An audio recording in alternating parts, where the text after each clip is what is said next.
for coming for this workshop, Dombrowski 101. Ladies and gentlemen, my name is Krystyna Lejkraft and I am co-chairman of this Congress. And I'm really pleased to welcome and introduce Dr. Lawrence Nixon. We were very happy when we got from him news that he offered to give this workshop on our conference. And Dr. Nixon is, we can say without hesitation, is one of the main experts on Dombrowski theory. He's professor in Dawson College in Montreal. He offers a variety of courses in social sciences and religion and history of art. Dombrowski applied Dombrowski theory to his master thesis as well doctoral dissertation. Actually, constantly applying the main concept of Dombrowski to studying many varieties, different religious and creative people, and presenting on the conference, his findings he presents on conferences and published in different journals. Please join me to welcome Dr. Nixon.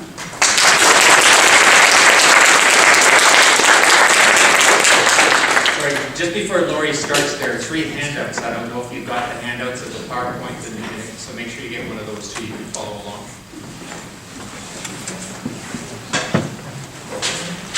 Hello, everybody. Well, very positive disintegration.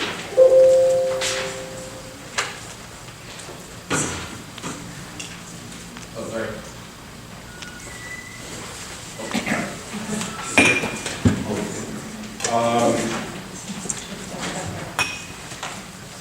All right, well, first of all, I think we'll start off with the idea. How many of you have some familiarity with the theory? How many have very little familiarity with the theory? Okay, so that gives me some idea. I think to start off with, we'll say that this is a theory of 5 levels of personality. And so the first thing I want to do is describe those 5 levels and try to do it in a way that mnemonic, that is easy to remember. Then, at least for the 4 upper levels, or at least not the first level, but the other 4 levels, the structure of the levels is defined in terms of what Dombrowski has called developmental dynamisms. Then we'll look at some attitudes or behaviors. This is what Dr. Dombrowski referred to as functions.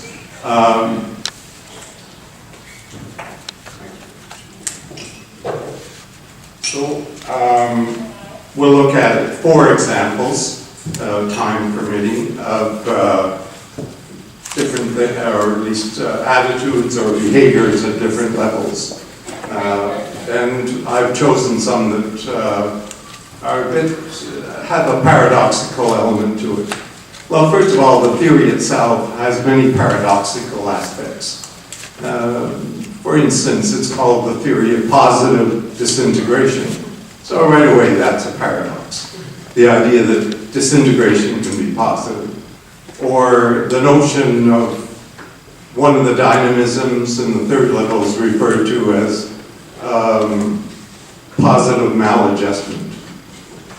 Maladjustment, so that's a paradox.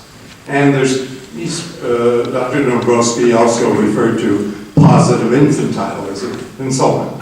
So there is a lot of paradox in order to get at a deeper truth. Now, then fourthly, I'll look at the 3 causal factors, because it isn't just a theory that's descriptive of levels of development, the way you find in other models, but there's also a causal explanation as to why this development takes place. Then I'll briefly look at the principles that underlie the whole theory.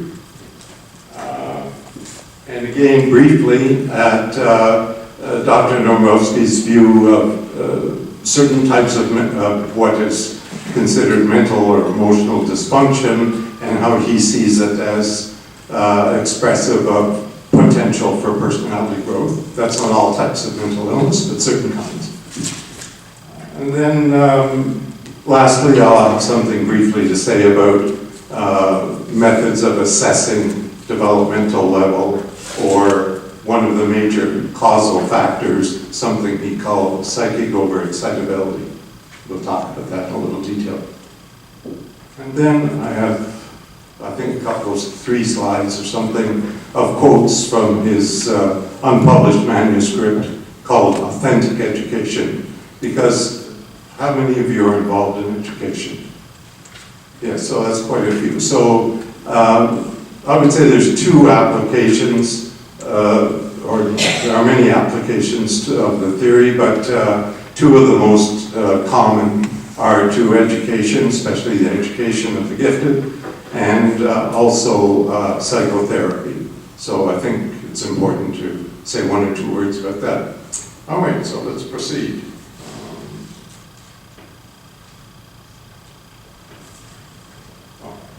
Little note here. I've tried as much as possible to use direct quotations. It hasn't always been possible. So sometimes I've paraphrased in order to condense a lot of information. In other cases, I've rewritten the direct quotation for reasons of brevity, and also sometimes what was written wasn't 100% clear, so I've sort of paraphrased it. Now, 5 levels of personality. Well, Dombrowski's, maybe I'm going to have to move around like this so I can see the screen as well.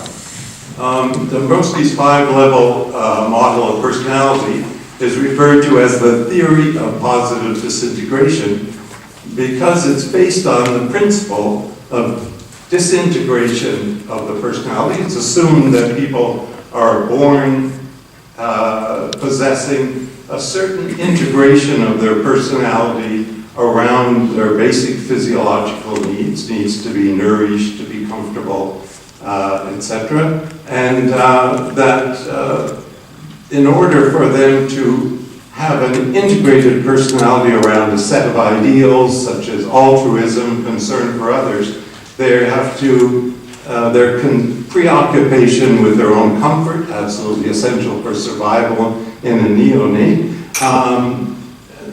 There has to be a disintegration of this dependence on their own concerns, and so that disintegration process is described in terms of 3 distinct levels. So persons are considered to be born then in a psychological state of primitive or primary integration. Those terms are used interchangeably. So the process of personality development requires that they pass through a 3-level process of disintegration before reintegrating at a higher level of functioning. Although progress, even beyond the first level, is not inevitable, and in fact is rare. Dombrowski provides a detailed description of the development of developmental dynamisms at each level. What he refers to, or the developmental dynamics, what he refers to as developmental dynamisms. He also posits a causal explanation for personality growth in terms of 3 factors, including a predisposing genetically determined temperament. So we'll look at these details. A simple and general way to characterize the model is as follows. The first level is one of personality integration, in which the personality is integrated around the pursuit of fulfilling basic human needs or desires for comfort, food, shelter, sexual gratification, well, for an infant, obviously, the sexual gratification is going to be very generalized, but anyway.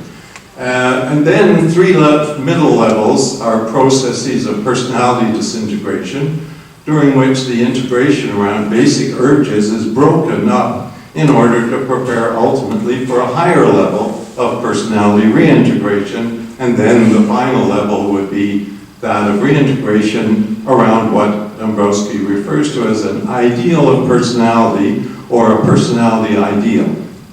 This stage is characterized also by autonomy, authenticity, responsibility, and empathy.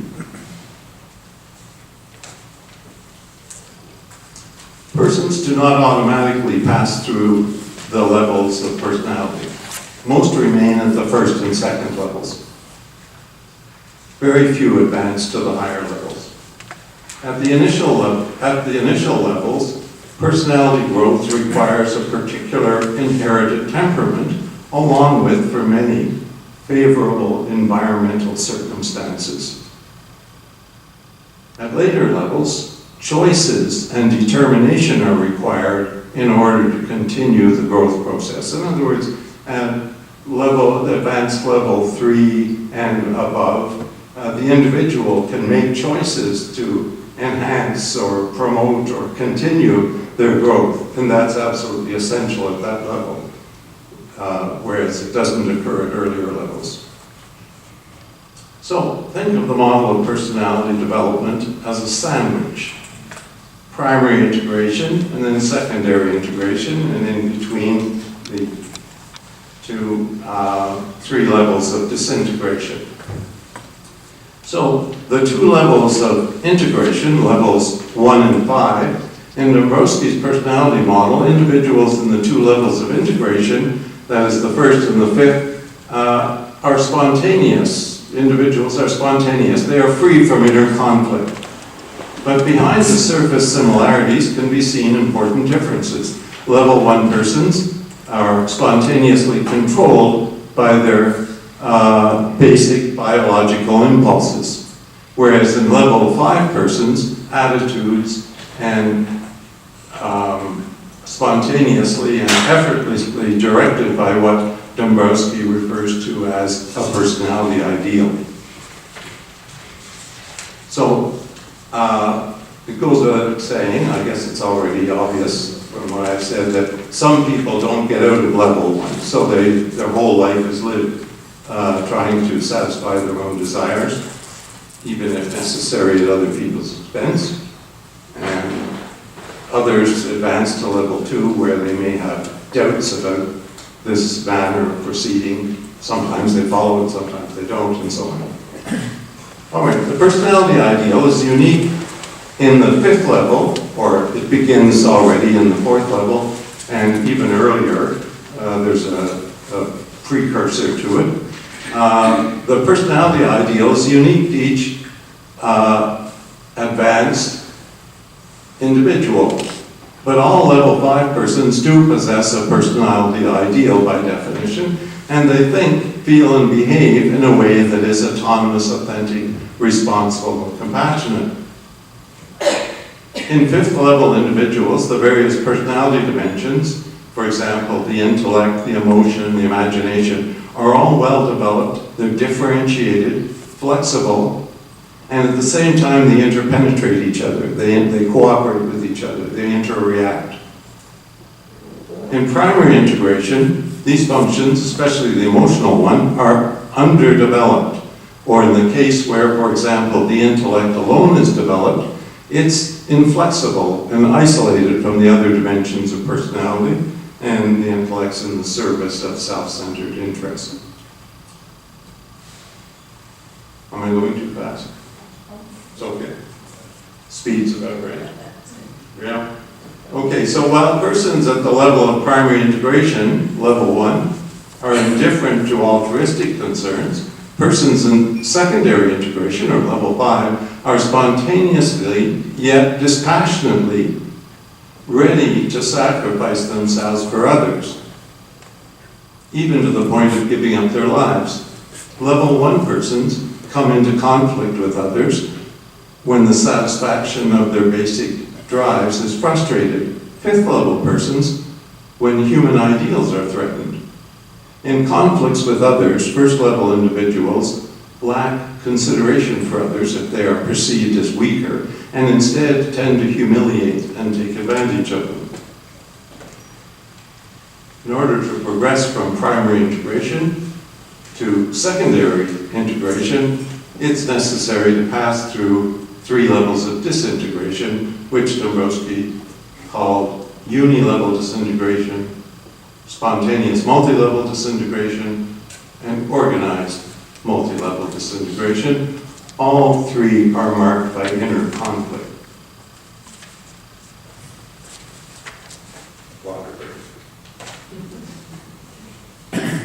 All right, now, the 3 levels of disintegration are of 2 types. One type, which is level 2, is uni-level. The other type, which is levels 3 and 4, is multi-level. So how are they different from each other? Well, in uni-level disintegration, conflict is between what Dombrowski referred to as a multiplicity of wills, or many selves at war with each other, that are a result of the individual's sensitivity. This is a feature of the second level, that the individual's sensitivity are sensitive to the opinions of other people. He wants the esteem of other people, whereas a level 1 person doesn't doesn't care. All right. Now, so conflict then is between circumstantial demands, and they may occur between expectations of others and the individual's own biological urges, or it may be between the incompatible expectations of 2 or more others, expectations of parents, expectations of peers, or 2 groups of peers that hold very different values, and so on and so forth. Persons at level 2 lack a clear and consistent sense of direction or purpose. They're confused. At least when they experience the level 2 dynamisms intensely, it's confusing to them. One moment they feel one way, another moment they feel differently. They are pulled in one direction and then another, by either their uncontrolled physical needs or by the expectations of others, which are various. They are ambivalent. They have conflicting attitudes, such as one of obedience. And then they change. They're no longer inclined to be obedient, but rather rebellious. Feelings of inferiority, and then on the one hand, and yet at other times, feelings of superiority. Alternations between love and hate, and so on and so forth. They have ambitendencies, that is, different orientations or urges. Alternation between conflicting drives, such as approach or avoidance, or being friendly or being hostile. When the degrees of tension resulting from this confusion is high in level 2, some of the attempts that individuals have used to solve it are substance abuse, whether drugs or alcohol, lower level defense mechanisms, or psychosomatic illness. And I've given some examples of lower level defense mechanisms over in the right hand, in the box.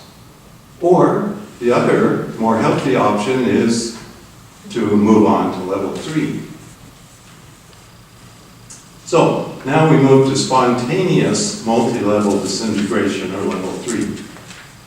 Multi-level conflict is made possible with the advent of an intrinsic hierarchy of values.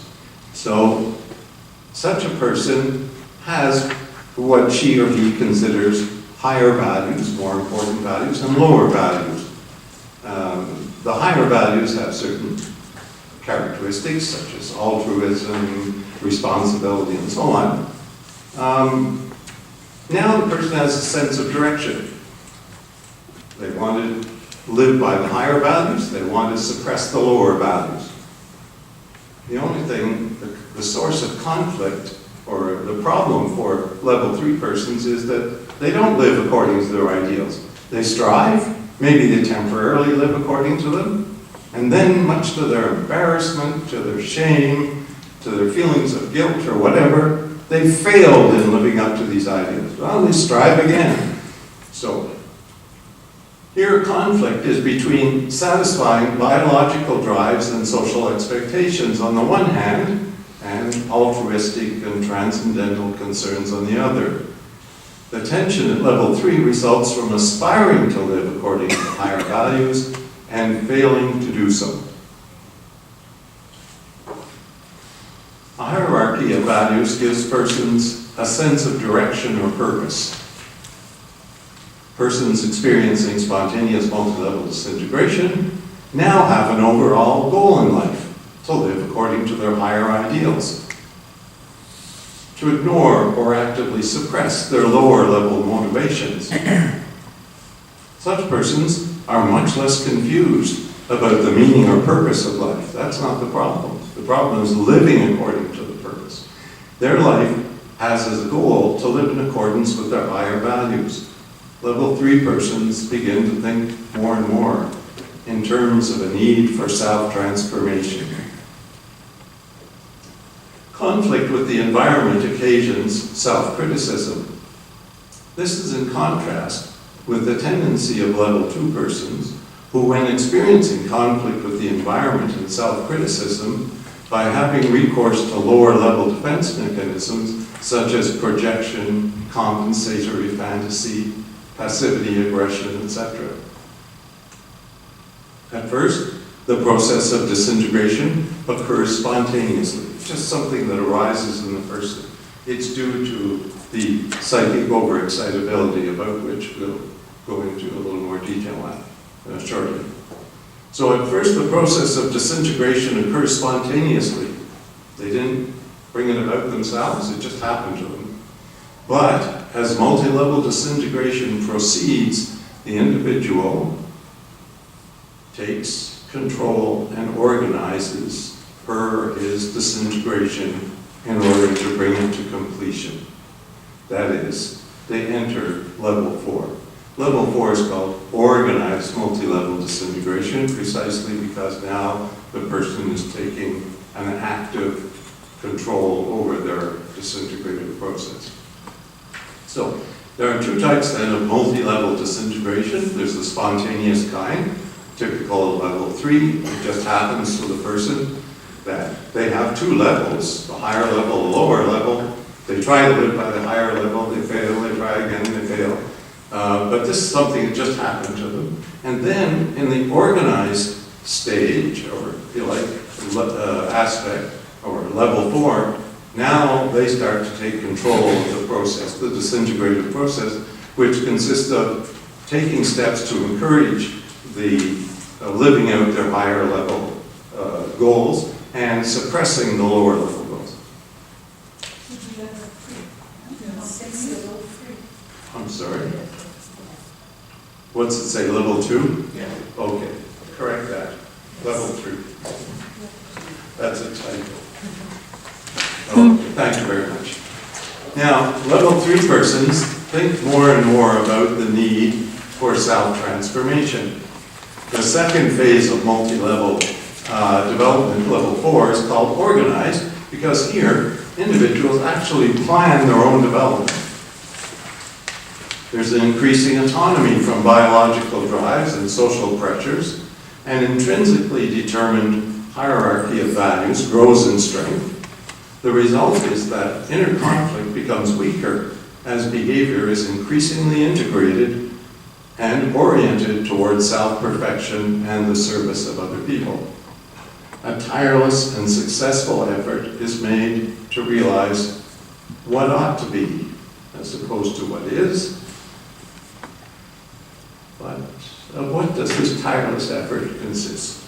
Well, Dombrowski identified two very important actions, if you like, or efforts made by people to organize their own disintegration and achieve their goal, their higher level goal. Practices undertaken at level 4 to promote development. Two practices referred to, there are many, but these are two very fundamental ones. Two practices referred to by Dombrowski are detachment through meditation and the suppression of lower urges by what he calls the partial death instinct. Or we could say deliberate self-denial, or we could perhaps use the word asceticism. Well, it's something that may sound a bit unusual, but everybody practices asceticism if they want to achieve a goal. An athlete, for example, practices long and hard hours in order to achieve something. That's a form of asceticism. Instead of going with their friends and enjoying themselves, they spend a long time developing their skills in whatever it is. Somebody studied for exam. That's staying up late, depriving themselves of sleep. That's another form of self-denial or asceticism. But what Dombrowski's talking about here is self-denial in the service of personality development.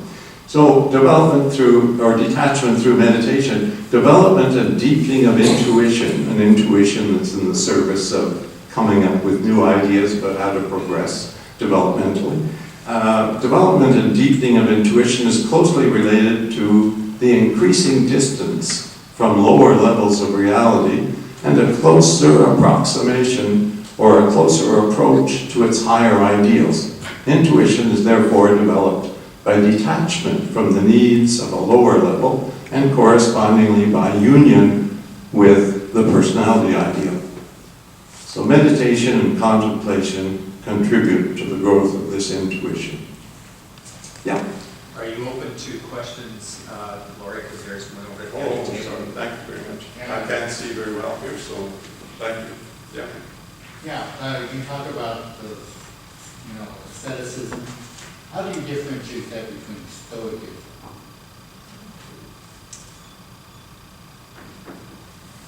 Well, I don't know that I'm prepared to say too much about Stoicism, but it is a philosophy, and the philosophy has to do with sort of, it's about an ongoing way of life. So they're very close to each other, except that Stoicism is first of all, it's a way of thinking, but secondly, it's a practice, but it's a constant practice, or at least one tries to live according to this constant practice. Whereas here, with this partial death instinct, we're talking about very specific applications. So I would say that they're very close to each other. You're not saying Stoicism is more of a continuum practice, Yeah. where asceticism is more of a kind of you die here, you die here, you die. That's right. It's more And of a also, sequence. here's another thing, that Stoicism tends to be held up as an ideal in itself, whereas for the partial death instinct is a means to an end. The goal is not to live a dour, well, I don't know that Stoics necessarily live a dour life, but let's say some do and some don't. But in any case, it's not an end in itself, it's a means to a higher end. So maybe, is that good enough for now? But both of them can accomplish the same objective to go to a higher level of development. Could do. It depends on the Stoic. I guess we could say if they're developmental Stoics. All right.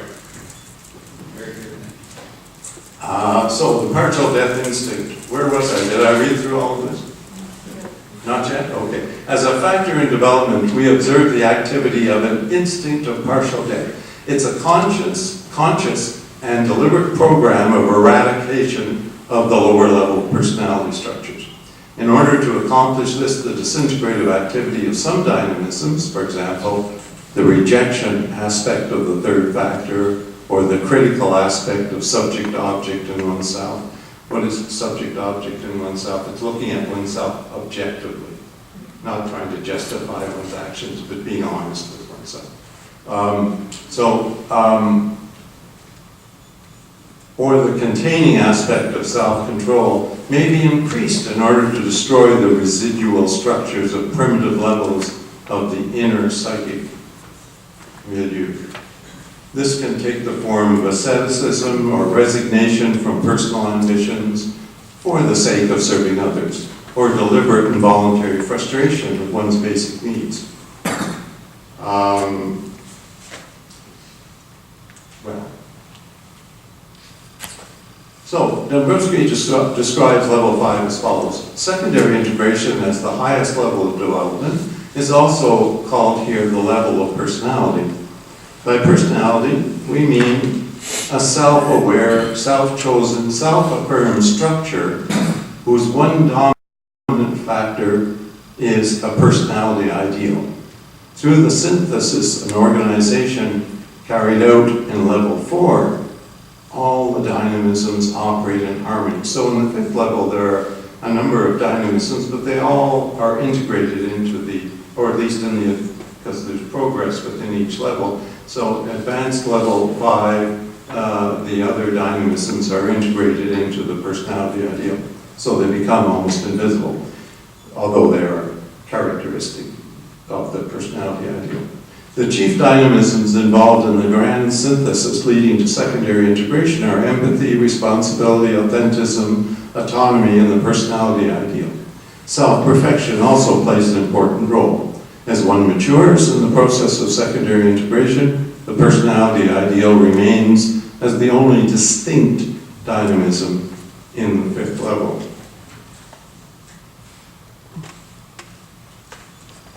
So there's a little concept map of the 5 levels, which I'll let you look at while I take a drink of water.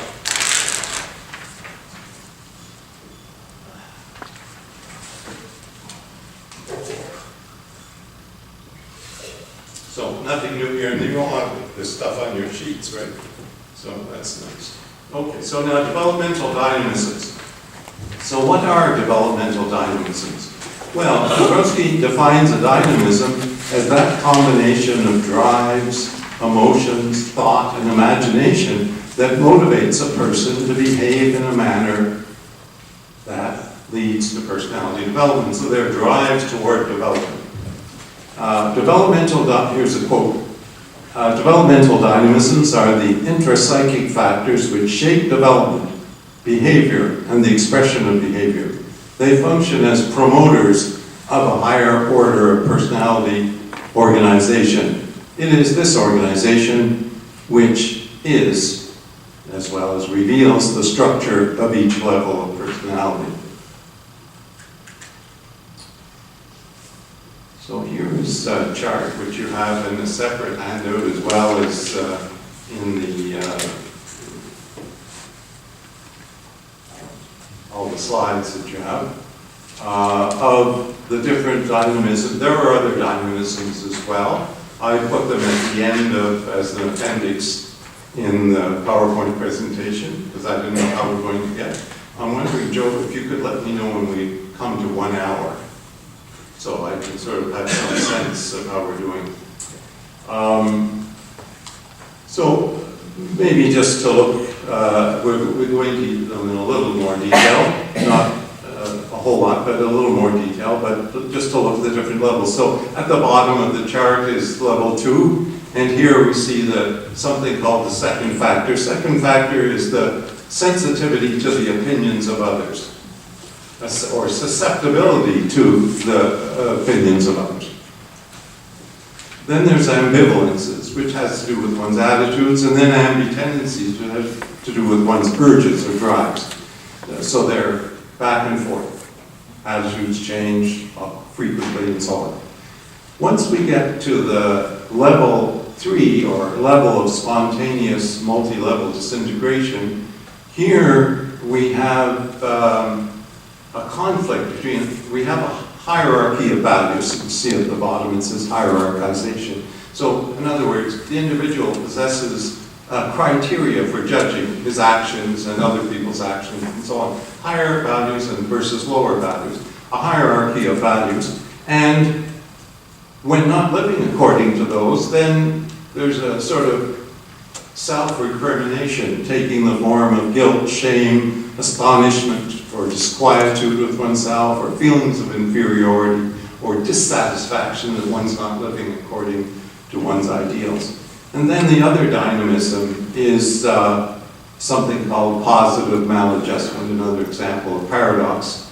That means that there's a refusal, even if you were to follow people's values, you would gain their approval, But if those values are really, from your point of view, disvalues, if they are things that are not morally acceptable, then the person has now the urge to resist disvalues, even if they're coming from someone close to one.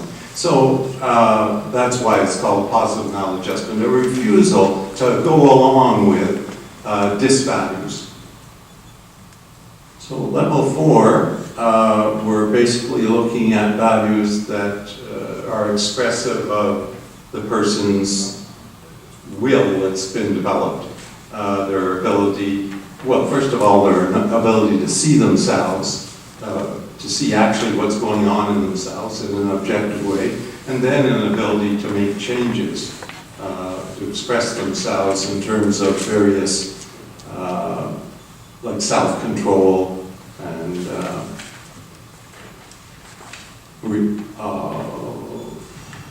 third factor is expression of will. But there's also 2 other very interesting dynamisms here, and we'll go over these again. One is the education of oneself, and that is the individual seems to know what they need in order, they have a sense of what they need in order to promote their own development. What should they be learning? What should they be studying? What experiences should they be having? They can discriminate between experiences which are developmental and those which are adevelopmental or counter-developmental.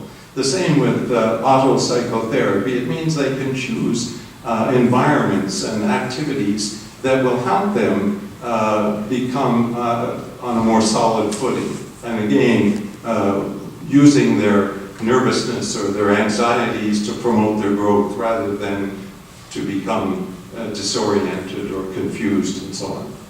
So that they're able to be their own therapist, if you like, or psychiatrist in a sense. In Dombrowski's therapy, he would meet with clients a few times only. His goal was always to get them to take care of them, to learn how to take care of themselves.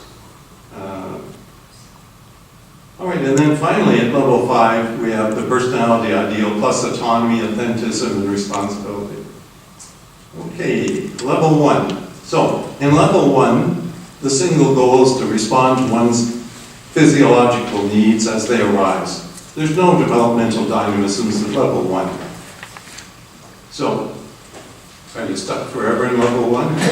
What? Well, in neonates and children, the presence of psychic, especially the emotional kind of psychic overexcitability, gives rise to the dynamisms of level 2, so they very soon are moving out of level 1 into level 2. But there's no actual, at least this is how he framed it, that there's no actual developmental dynamisms operating in level 1. Level 2. Level 2, there's the second factor, susceptibility to the opinions of others, the wanting to be loved or well-esteemed by others. There's ambivalences and ambitendencies. In level 2, in addition to one's physiological needs, one is susceptible to the demands of others. And the developmental dynamism of the second factor. Laurie, Yeah. I'm sorry, did I miss something there? In level 1, can you just elaborate a little bit on the first factor? Yeah, okay, so the first factor's there. It's kind of in passing. And that is, the first factor is the,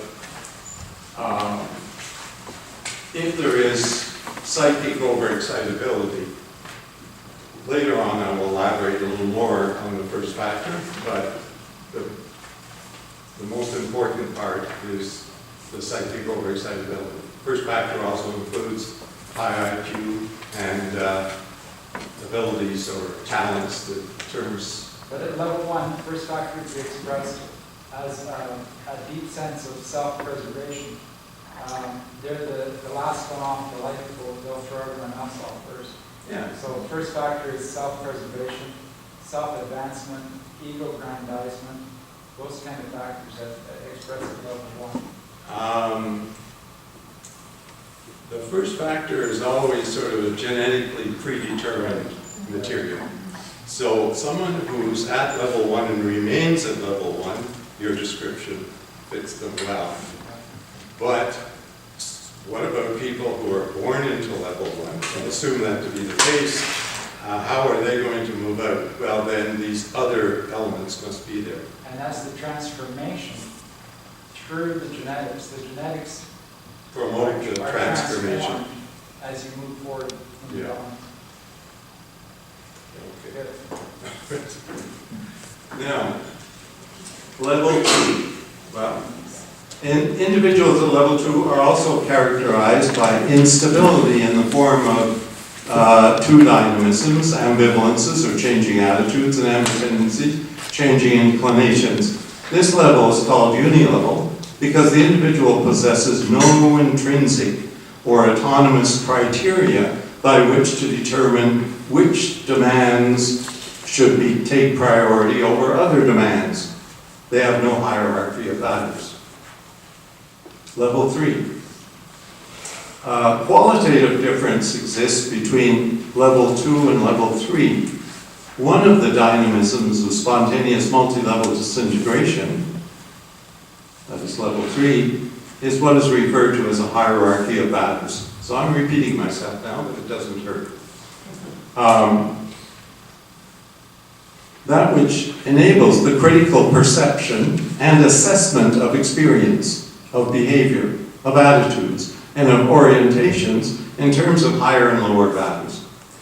There's a set of critical dynamisms, self-critical dynamisms, such as guilt, shame, astonishment, disquietude with oneself, or inferiority and dissatisfaction for not living according to one's higher values. And there's a refusal to adjust or conform to inauthentic values, which refusal Dombrowski calls the dynamism of positive maladjustment. Not going to go along with the herd or go along for the sake of some temporal reward with something that one clearly sees as wrong. In level 2, there was inner conflict, but it lacked directional focus. In level 3, that direction is supplied by the hierarchy of values. Conflict is shifted. There's still conflict, it's of a different kind, not living up to the higher values. So the dynamisms of level 3 then can be placed in 3 groups. There's a hierarchy of values, absolutely essential.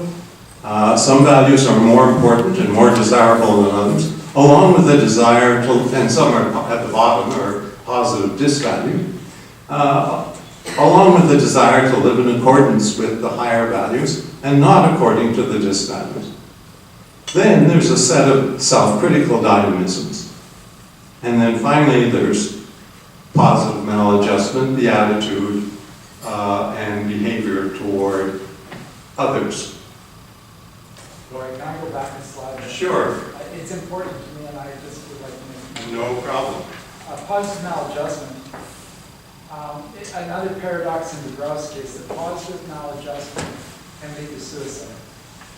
So, for example, a Tibetan monk might immolate himself and commit suicide as an expression of positive. Very good. Hold that thought. We're coming up to suicide. Now, that's why my wife committed suicide. Now, the solution to that is positive adjustment, which you'll talk about in a minute. But I wanted to just emphasize that paradoxically, positive maladjustment can lead to self-sacrifice. Yes. Thank you. Okay. No, that's good. Because I didn't mention, for example, the monks who self-immolated when we come to suicide. You can throw that in there. Okay? Thank you. Yeah, it's coming. Okay. Well, so level 4 then, spontaneous. Oh, dear. Another typo. My fault. Oh, dear. So cross out spontaneous and put in organized. No. Oh, we're level 3. Oh, I'm sorry. Oh, okay. I thought we moved ahead to level 4. No, don't cross anything out. Okay, so we're still at level 3, but this is the diagrammatic version. All right. So level 3 is characterized by a hierarchy of values that gives rise to a set of self-critical dynamisms and resistance to disvalues held by others. So that's now level 4. All right. Organized multi-level disintegration, or level 4, is determined by dynamisms that reflect an increasing capacity of individuals to be aware of their developmental status. So, there is subject-object in oneself, or the ability to objectively evaluate oneself with a view to initiating change. And there is the dynamism of self-awareness, or pervasive knowledge of one's uniqueness, one's unique qualities that require developing. Level 4 dynamisms also reflect an increasing ability of individuals to direct their own developmental processes. There is the third factor that decides what is to be changed according to an increasingly autonomous but sensitive hierarchy of values. It's important to understand that these dynamisms that persist from one level to another undergo a change. So the hierarchy of values, while it may begin in the level 3, it undergoes transformation in level 4, or as one moves into level 4, it's undergoing refinement and further transformation. It will do so even in level 5. It will become the personality ideal. So, I suppose an important principle here is dynamic, is the word. That is, everything is understood in terms of change depending on the level. So, whatever we're talking about as characteristic of a person is different from one level to another. Well, let's go back here now to the screen. Level 4 dynamisms also reflect an increasing ability of individuals to direct their own developmental processes. Now, I'm going to go down to self-control. Self-control, the dynamism of self-control, or regulation of the developmental process and the checking of regressive tendencies. In other words, one notices in oneself, because of subject-object, one notices a certain lower level orientation in oneself, and so through self-control exterminates it, or at least severely circumscribes it. So then there's education of oneself, or a constant conversion of experience and behavior into a means of personal growth. And that's a very concise definition, but it includes much, much more. So it includes choosing things that will promote growth as well as transforming the things. Autopsychotherapy, or the capacity to determine what is needed for one's emotional health. Inner psychic transformation. This is the actual process of personality change.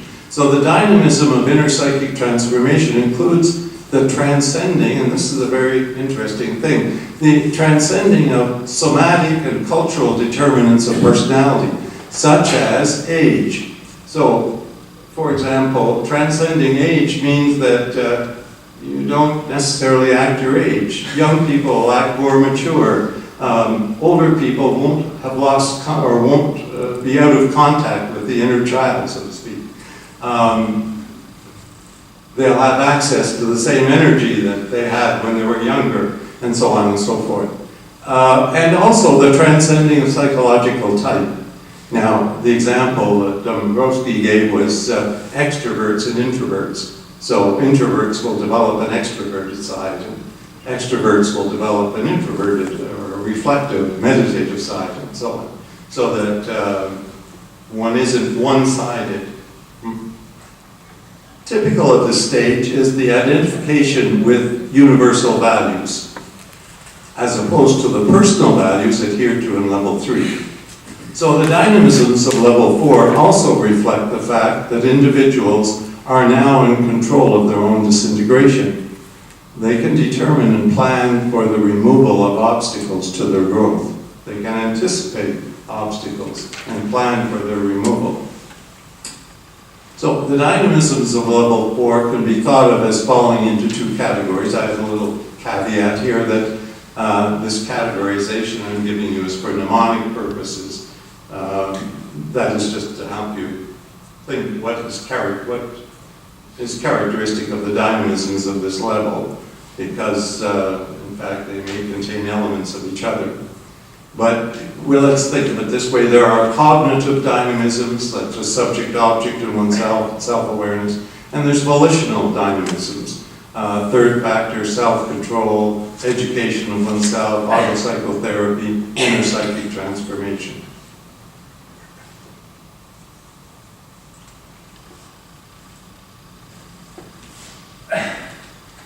So there's the chart.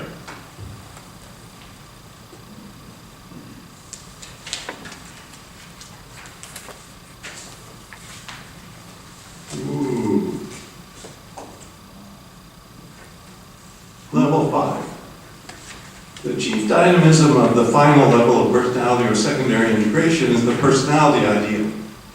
This ideal, which was present already in level 3, in an embryonic form as the hierarchy of values, is one which undergoes its own development. In fact, Dombrowski deliberately allows some degree of vagueness in describing it, since it is highly individual and it is only in the process of coming nearer and nearer to it that we may become more aware of its actual content. In other words, our understanding of our personality ideal will change as the personality evolves. This dynamism is best considered as a process in which one intuitively and spontaneously unites oneself with the highest levels discovered in one's experience. The following excerpt from Dag Hammarskjöld's former Secretary General of the United Nations, from his book Markings, his sort of autobiographical work Markings, Michael Piechowski has suggested as an example of an experience of a personality ideal. So this is a little quote from Markings. When the worries over your work loosen the grip, then this experience of light, warmth, and power from without, a sustaining element like air to the glider of water to the swimmer, an intellectual hesitation which demands proofs and logical demonstrations, prevents me from believing in this too, prevents me from expressing and interpreting this reality in intellectual terms. And yet, through me, there flashes this vision of a magnetic field in the soul, created in timeless present by unknown multitudes living in holy obedience, whose words and actions are a timeless prayer. So this is a kind of statement which requires some reflection and reading several times. It's not immediately obvious. And it's unique to Dag Hammarskjöld. The thing is that the personality ideal is unique to each person. The other dynamisms of level 5 are responsibility, the highest level of empathy, or the taking on of tasks for the sake of others and one's own development, authenticism, or the successful integration of unique and universal human qualities, and autonomy, or complete freedom from biological drives and immunity from social pressures, which should not be confused with insensitivity to other people's needs. As progress is made within level 5, these dynamisms of responsibility, authenticism, autonomy become integrated into the personality and are no longer distinguishable from it. They are a part of it, an integrated part of it. Sorry, let me make a connection here. Absolutely. In subject object, as it develops into higher levels, you're able to see, as I use the analogy, you're no longer a tree in You're the no longer forest. what? A tree in the forest. Okay. You're just a leaf on a tree. And that is the foundation of empathy. The realization that you're just an ant in the universe. And you're not contained by your skin. Yes, you're just, that's the root of empathy. So that subject object is a very important developmental feature. Because the root, I think, personally, the root of all higher level development is an empathy process, a connection empathy process. Good. Yes? Now, getting back to what you said earlier, that I'm really, it's just gnawing my brain, is where you're saying, or Kavinsky is saying, is that there is a transformation gene, that you're genetically predisposed to do all this. Yeah, I don't think he would say there's a transformation gene. What he would say is that you have certain, what he calls, we can go even more precisely than that, in saying there are certain forces within oneself that lead to transformation, rather than transformation itself. It's a product of, and an evolving product of that predisposition plus other factors. But you could argue, I suppose, and has anybody ever thought of this, doing some kind of DNA analysis and find out if there is a common genetic relationship between people who reach level 5? Has that ever been done? Let's not get ahead of ourselves here. Another thing that No, just let me answer that for a minute, and I'll let you. The problem with that, even if that were going to be chosen as one of the many, many tasks to be done, the problem with it is that finding level 5 people is not that easy. So then, Why is it so difficult? there aren't very many of them. Do you have an idea how many or how I many? don't. Myself, in my own research, I looked at religious mystics of different religious traditions, and their own autobiographical writings, in many cases, seem to conform to this model very nicely. So there's a small handful of people, if you like, and presumably you don't have to be religious either to achieve this level, but who's writing about it? So that would be very difficult. You wrote an article about, I read your article about the role of loss Yes.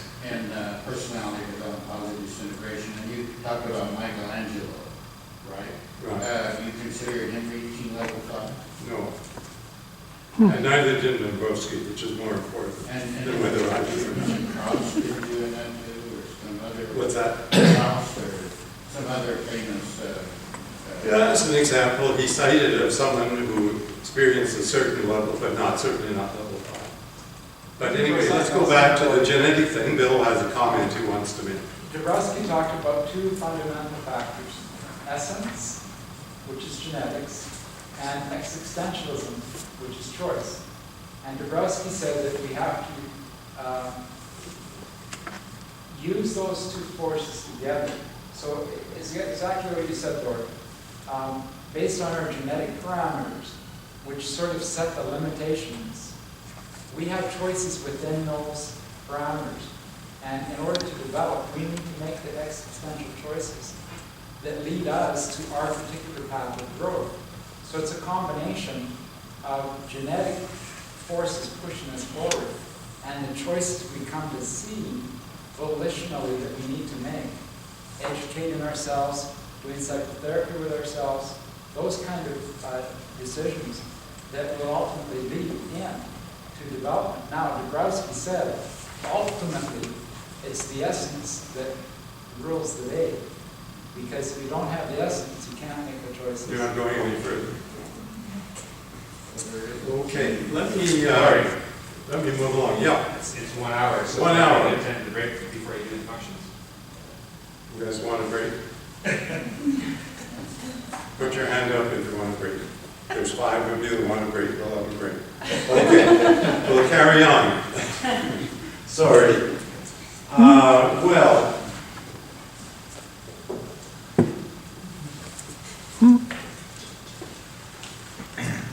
Functions. Okay, so this is kind of fun. We're going to look at 4, what he calls functions. Dabrowski uses the word functions in the sense of types of behavior or attitudinal expressions demonstrated by a person. And what follows are some examples at the 5 levels of personality. So we'll start off with pleasure. So what is pleasure at level 1? Pleasure comes from satisfying basic drives. That's not great news for you, I'm sure. Typical examples are the pleasures derived from eating, from the sexual impulse or satisfying the sexual urges, from physical strength, from money, from having other people subordinated to oneself, power.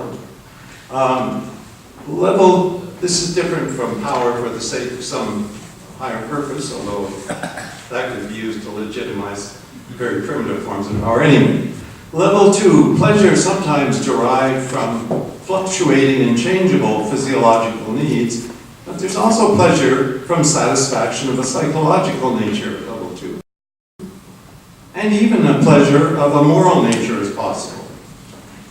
Level 3, we have here an ascendancy of pleasure in the moral category, such as pleasures arising from altruistic actions, volunteer work, helping people, from fulfillment of ambitions of a higher order, that is pleasure derived from one's own personal growth, from the shaping of one's own hierarchy of values, from the critical assessment of one's own hierarchy of values and the consequent shaping of it. Also from maladjustment to negative forms of reality, resisting trends in society that are degenerative or whatever. Level 4, experiencing of pleasure has its source in the realization of a more developed hierarchy of values and in the work directed toward the realization of one's personality ideal. Growth of empathy towards others is a source of profound pleasure, as is meditation and contemplation. Level 5, experiencing pleasure comes from the realization of ideals, from a growing autonomy and authenticity, from empathy, which encompasses all aspects of life. Meditation and contemplation, even more so at level 5, become powerful, vital sources of the highest levels of bliss. All right, now sexual behavior, the exciting part. Okay. So sexual behavior at level 1 is directed towards stereotyped representatives of the opposite sex. It's marked by a lack of sensitivity and consideration of the needs of the partner. Sexual needs are imposed on the other without a feeling of personal relatedness. The other is an object for sexual gratification. Well, no surprise there. Now, level 2, there is a gradual loosening of this dominant biological structure of the sexual instinct. This occurs through periodic states of reflection, changeable feelings of identification with the partner. Sexual tension builds up easily, often with some inclination toward a variety of sexual activities, but not without the consent of the partner. Certain sensitivity and responsibility for the partner and the family is present. So not just the need to satisfy oneself sexually, but some sort of relationship with a partner, and the concern for the family is present, but is generally weak, and it's unsteady. Ambivalence, ambitendency. It's unsteady and cannot be relied upon. There's an inclination to easily change love objects. Running off the secretary, whatever. Now, level 3, reflection and evaluation begin to play an increasingly significant role in the hierarchization of sexual life. Emotional components prevail over physical ones. An ability to foresee the consequences of one's actions, greater selectivity in the choice of a partner, and not just based on physical attraction, but a combination of factors. Sexual activity serves the function of building a more personal and exclusive relationship. Subjective needs of the partner are taken into account, and there's greater responsibility for the partner and the family. The creative instinct shapes sexual behavior by looking for new and more enriching expressions of sublimated sexuality. So sublimation becomes now more of a factor. That is, sexual feelings can be transformed into poetry, into gifts, into doing things together, into enjoying and seeing the humor in things together, enjoying the company of the other, and so on. So, in other words, sexual feelings that are expressed in ways other than just the obvious physical ones. Level 4. The ideal of exclusivity and permanence is an expression of a deeply reflective philosophical attitude. The loved one is valued for his or her unique emotional and physical qualities, unique to the person. The sexual aspect of a relationship becomes even more sublimated. Love and friendship may flourish without much physical expression. A desire on the part of the couple to work together on their mutual growth and for the sake of others, and of course, and for the sake of the offspring. Now here's an interesting part, this last sentence. Dombrowski also saw the possibility of different levels of same-sex relationships. So he died in 1980, so this is really a far-sighted thing, and this was written much earlier. So in same-sex relationships, feeling and affection at level 4 are also more important than the actual physical contact and release. So in other words, whatever has been said about the different levels of sexual expression can apply to opposite sex relationships and same-sex relationships. So what about level 5? So there's very little actual sexual activity, although there could be. There's no reason not to be. There's no what could we say, resistance to any sexual expression for the sake of, for example, procreation or getting closer to someone. It just isn't the dominant urge that's going to take over everything. Subordination of sexual instinct to a highly developed hierarchy of values, moral ideals, emotional and ideological closeness with the partner and responsibility for the family, one's own and the larger family of mankind. So now we're not just thinking of what's best for the children, what's best for the community, and whatever it is that's one's line of work, the concern for a broader range of people, the well-being of a broader range of people. Friendship replaces sexual love. The physical and sensual aspect of sexuality is transcended. The power of sex is perceived and experienced as the universal power of life. The sexual urge doesn't disappear, it just becomes transformed. To be treated with reverence and guarded against shortchanging it through temporary moments of pleasure. So, one might say that even life becomes one of sexual satisfaction, even without sex. Okay. Well, any comments or questions? No? All right. Laughter. All right. Now, so laughter at level 1 is primitive, loud, brutal, physiological. It's frequently evoked by watching someone's misfortune or humiliation. For example, someone with a physical handicap, brutality, injury, abuse. On this level, a smile as an expression of an inner process doesn't exist.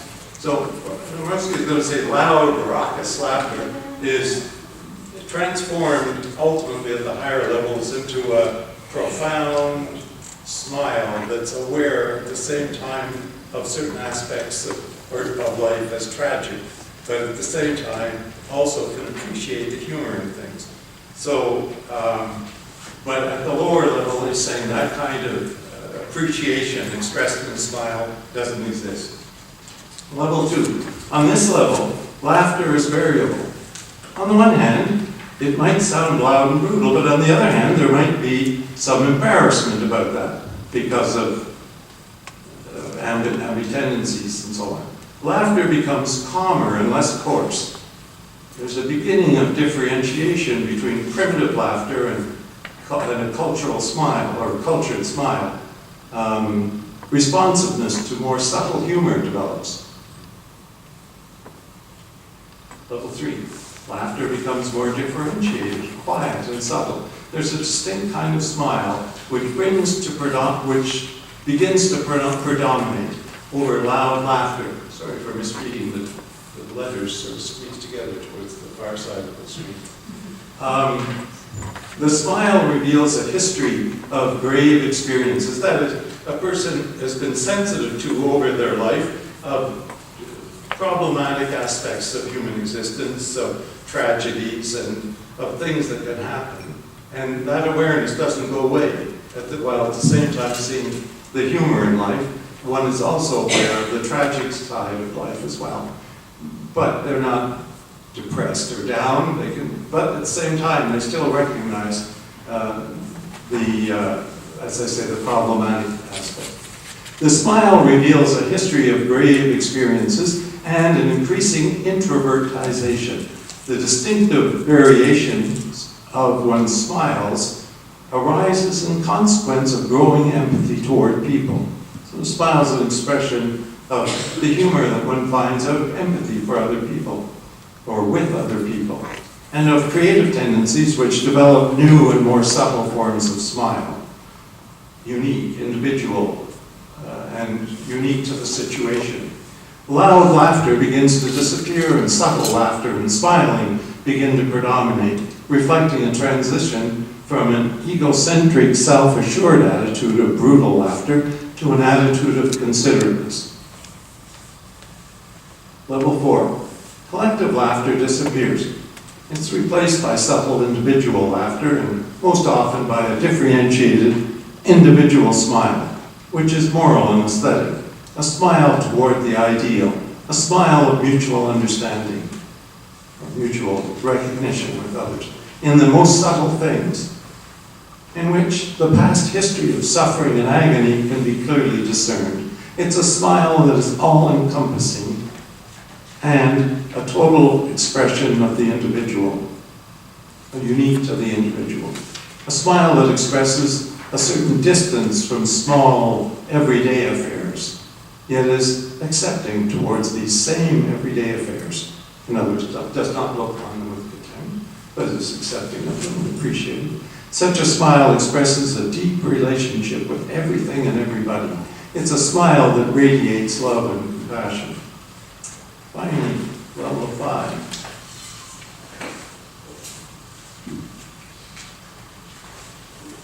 Cambodian Buddha at the Montreal Museum of Fine Arts.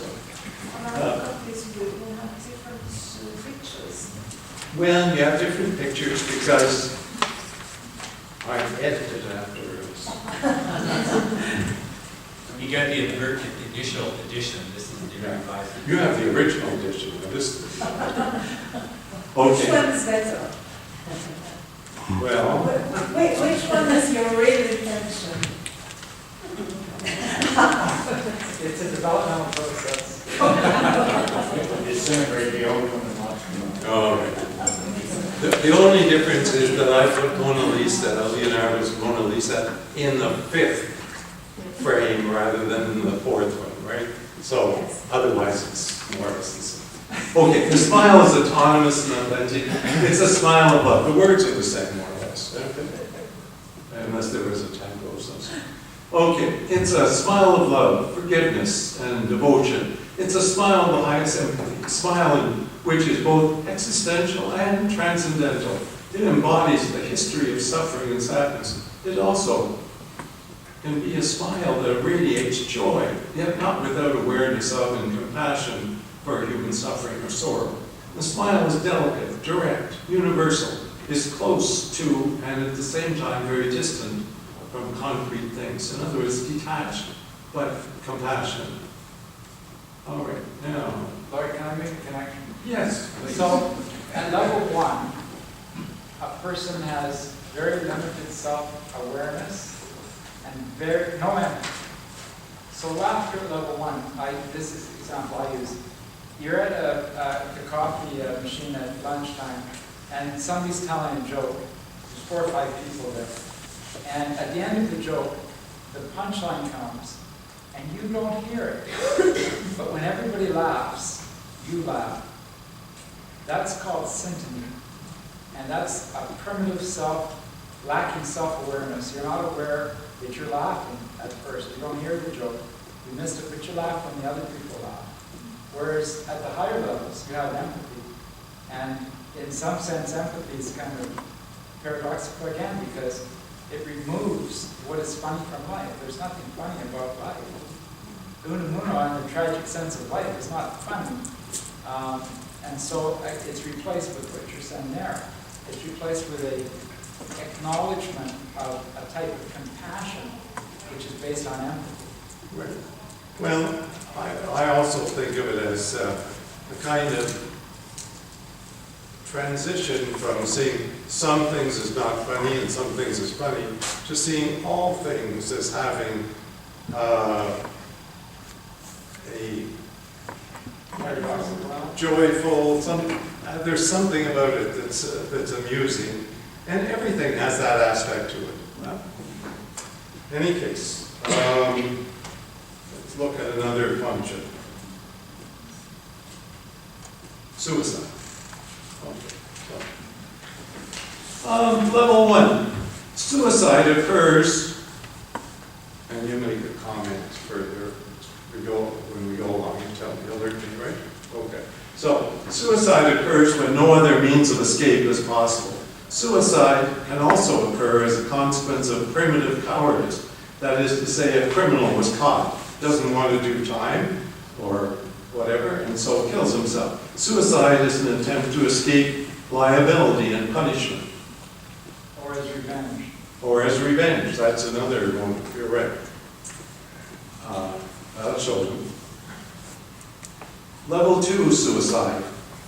Now, we don't use the word suicide in our culture except for the lower levels. We don't think of it as suicide when we talk about the higher levels. But one of the things I find about Dombrowski that's so insightful is he will use this term consistently throughout, but change the dynamics that are at work. Because it's, in all cases, the voluntary giving up of one's life. Okay, so level 2, suicide occurs in consequence of extreme imbalance of strong drives, such as loss of control and drug addiction, alcoholism, or nervous illness. Suicide occurs as a result of pathological conditions or of extreme tension when there is no possible way of changing the tension. Suicide is a means of flight from grave difficulties or perceived difficulties analogous to flight into sickness. Level 3 suicide is a consequence of empathic identification with one's own difficulties or with those of others. And I think this is really a very nice insight. Or with the inner pain of others, or the pain of the world, the terrible suffering of the world, or the horrible situation in which the world finds itself, a kind of existential despair. Suicide as a consequence of being met with betrayal, cruelty, injustice. Suicide as a consequence of loneliness or severe disappointments in realizing an exclusive relationship with another. Level 4 suicide. Reflective experiential suicide, after having fulfilled one's duty, may be carried out in consequence of experienced loneliness and the desire to join those departed ones with whom one was most closely associated. Suicide as a consequence of a disease that is incurable and repulsive to oneself and others. There's a lot in the news about this in Canada now over the last year or two. Preventive political suicide, this is his term, when one fears that one will not endure the tortures and as a result might give away information that will bring harm to others. So in order to prevent that happening, spies are supposed to be given this little pill they can take and to knock themselves off. Well, so that is an altruistic kind of suicide. All right, finally, level 5. Okay, level 5, calm heroic suicide, such as surrender to executioners in the place of another. because a man arbitrarily selected for execution, well now he gives the example of Maximilian Kolbe, the Catholic priest who in Auschwitz, some prisoners tried to escape, and so the authorities said, well, we're going to select a certain number of people to be executed as a punishment, a collective punishment, for the fact that you guys didn't inform on these people who were going to escape. Or whether you had the opportunity to inform or not, you're going to be punished. So that other people won't try to escape, because they'll know that's going to bring consequences on their fellow prisoners. And so one man who was chosen, arbitrarily chosen, for the execution, said, well, I have a family, my wife, my children. So Father Kolbe, who said, well, I'll take his place so that he can live and go back to his family after the war's over. And so he did. And the guards accepted that. And he was killed in the place of the hired man. Can I elaborate that a little bit? Yes. Okay, so the prisoner that was saved went on and lived to be 90 years old and had a family. And what they did, they took these guys and they put them in a room and Underground. in a cave Yeah. and made them starve to death. Yeah. And Kolbe was the last survivor and would not die. And they came in and poisoned him. That's it. Injected it with carbolic acid. Yeah, so it's kind of a, Quite a powerful story. yeah. Okay, now, suicide as a consequence of acceptance of death, in which case critical health conditions, that is a cardiac ailment, are not treated, but used to facilitate conscious departure to other dimensions. So, in other words, he's talking now about people who don't opt, not somebody who opts for, what is it called? Something assisted suicide. No, yeah, called euthanasia, but physician assisted suicide. Yeah, he's not talking about that. That's level 4. But level 5 is talking about just refusing ordinary like eating or by intravenous feeding or something like that, and saying, "Oh no, it's now there's no need to use extraordinary measures anymore." All right. I have a question. Yeah. Because you don't put quotes on these, are these quotes from Kavinsky or these yours? Dombrowski. So these are not your. Mostly it's quotes from him. Sometimes they're paraphrased. Sometimes they are statements of mine. But he did break them down that he did. But these are almost all of his quotes. But they may be contracted rather than, he may elaborate things, often repetitive, a longer paragraph, and I broke it down to what I thought were the main elements. But I tried as much as possible to use his words. Bill, did you have something more you want to say about suicide? No. Okay. Maybe you will later, we'll see. Well, I wrote that little essay because of a death of a gifted student, and I found it really tragic, and I wrote that little essay. And as I was writing the essay, my wife committed suicide, so it's kind of a complicated thing for me. But I think that we need to acknowledge that there's always a suicidal risk in psychoneurotics and psychoneurosis. And Dombrowski, let's just say this. I think it's important to understand why we're talking about this. Dombrowski was going to be a musician, and he was doing his master's, and his best friend committed suicide. And he decided then to devote his life to psychiatry. And all of his studies were on self-mutilation and suicide. And I would say it was an overwhelming concern of his, all his career, how to prevent and how to deal with and how to anticipate and how to manage individual energy, over-excitability, your suicide in mind. And so suicide is a paramount concern to Dombrowski. And especially when you have this combination of over-excitability and development and inner conflict, because when you're faced with the inner conflict is a strong partial death instinct and may spill over and lead to one committing suicide. So this is a huge area in Nebraska, and again, we don't really talk about this, and I was really outraged when this therapist indicated that she was surprised that her student had committed suicide. Well, the student's a psychoneurotic child, a gifted child. You should anticipate suicide. You shouldn't be surprised by it, for God's sake. So I think that I wanted to interject that awareness about suicide in the package, because I think it's something we often just don't understand and don't perceive. Yeah, and I found this articulation of the different levels of suicide very helpful in terms of understanding. I mean, I think almost all of us know someone who's committed suicide, or has a child who committed suicide or something. I had a nephew who committed suicide. It helps to, as well as many friends. So it does help to gain a better understanding. You know the person, and you start thinking in terms of these various factors. Yeah. How prevalent is suicidal ideation through the disintegration processes? I have no way of knowing. Is it something that is prevalent? I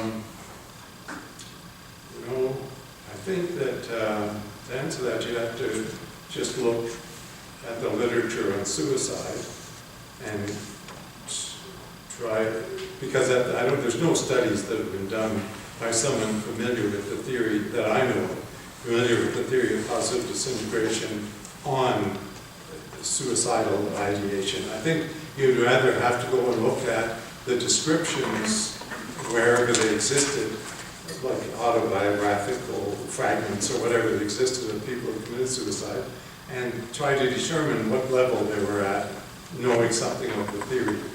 I think that would be the only way you could go about it. I'm not familiar with it. I just can't say. Suicide in general is increasing. And one of the quotes I use here talks about suicide at grade 6 being a problem in 10 and 11-year-olds. Well, we're starting to see more of this with native. Natives are terrible. It's through the roof. And but in the United States, there's a peak now. And of course, suicidal prevention has been geared to older individuals. So now there's a real call for suicidal prevention at grade 6 level. So that gives you an idea of what people are thinking about. Now, whether those people are fall into this model or not, I don't know. Yeah. At the last conference, there was mentioned by a gentleman who was attending that he had some counseling from Dombrowski in his early years. Right. And there was a framing of that discussion around His own. him saying what that Dombrowski had said to him, what part of you would you like to die? Yeah. Versus a suicide.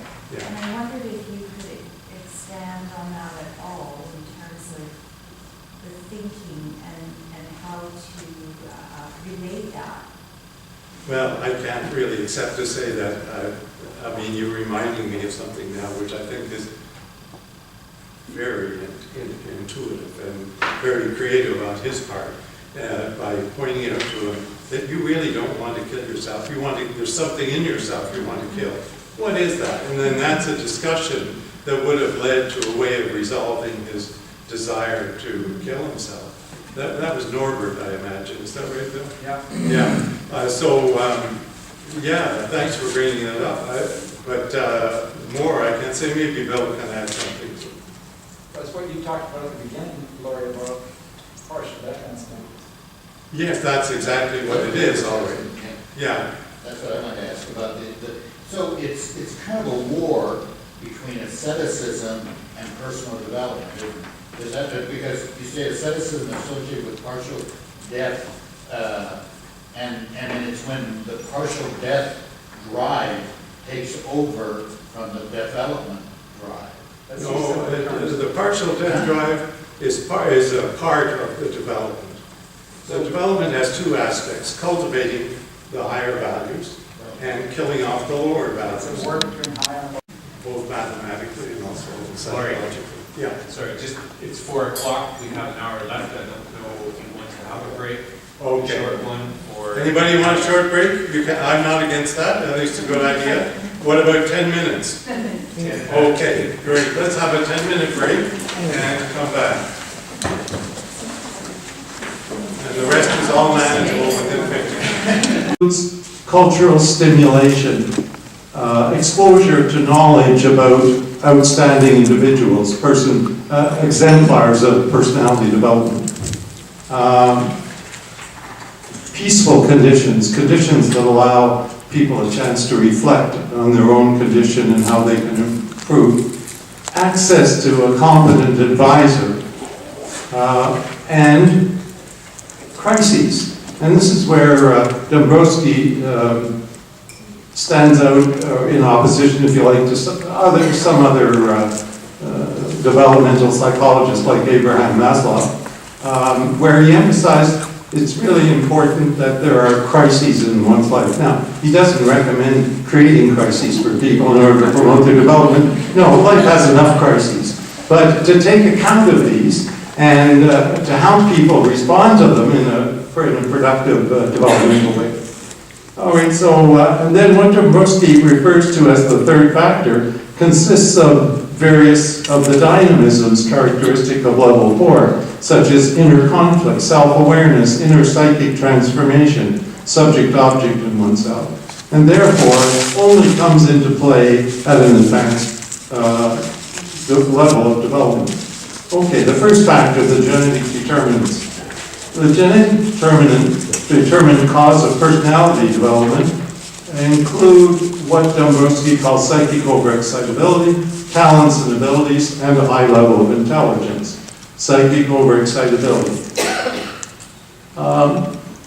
There are 5 forms of psychic overexcitability: emotional overexcitability or emotional sensitivity, imaginational excitability or heightened capacity for imaginative involvement, intellectual overexcitability, not to be confused with intelligence, or intellectual curiosity, a desire to know, to understand, to ask questions, why, what, how, and more particularly in terms of the human personality, and more particularly in the development of the human personality.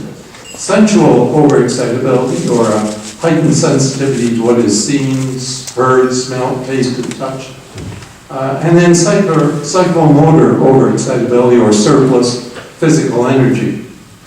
Emotional overexcitability. Emotional overexcitability can be inferred from the presence of such things as extremes of feeling, a strong affective memory, shyness, concerns about death, various forms of anxiety, feelings of loneliness or great sadness, concern for others, sensitivity regarding self-image, difficulty in adjustment to a new environment.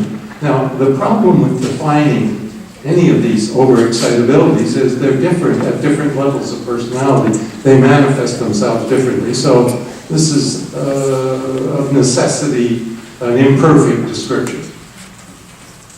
Examples of emotional overexcitability, I'm going to give you 4 because it's the most important of the overexcitabilities.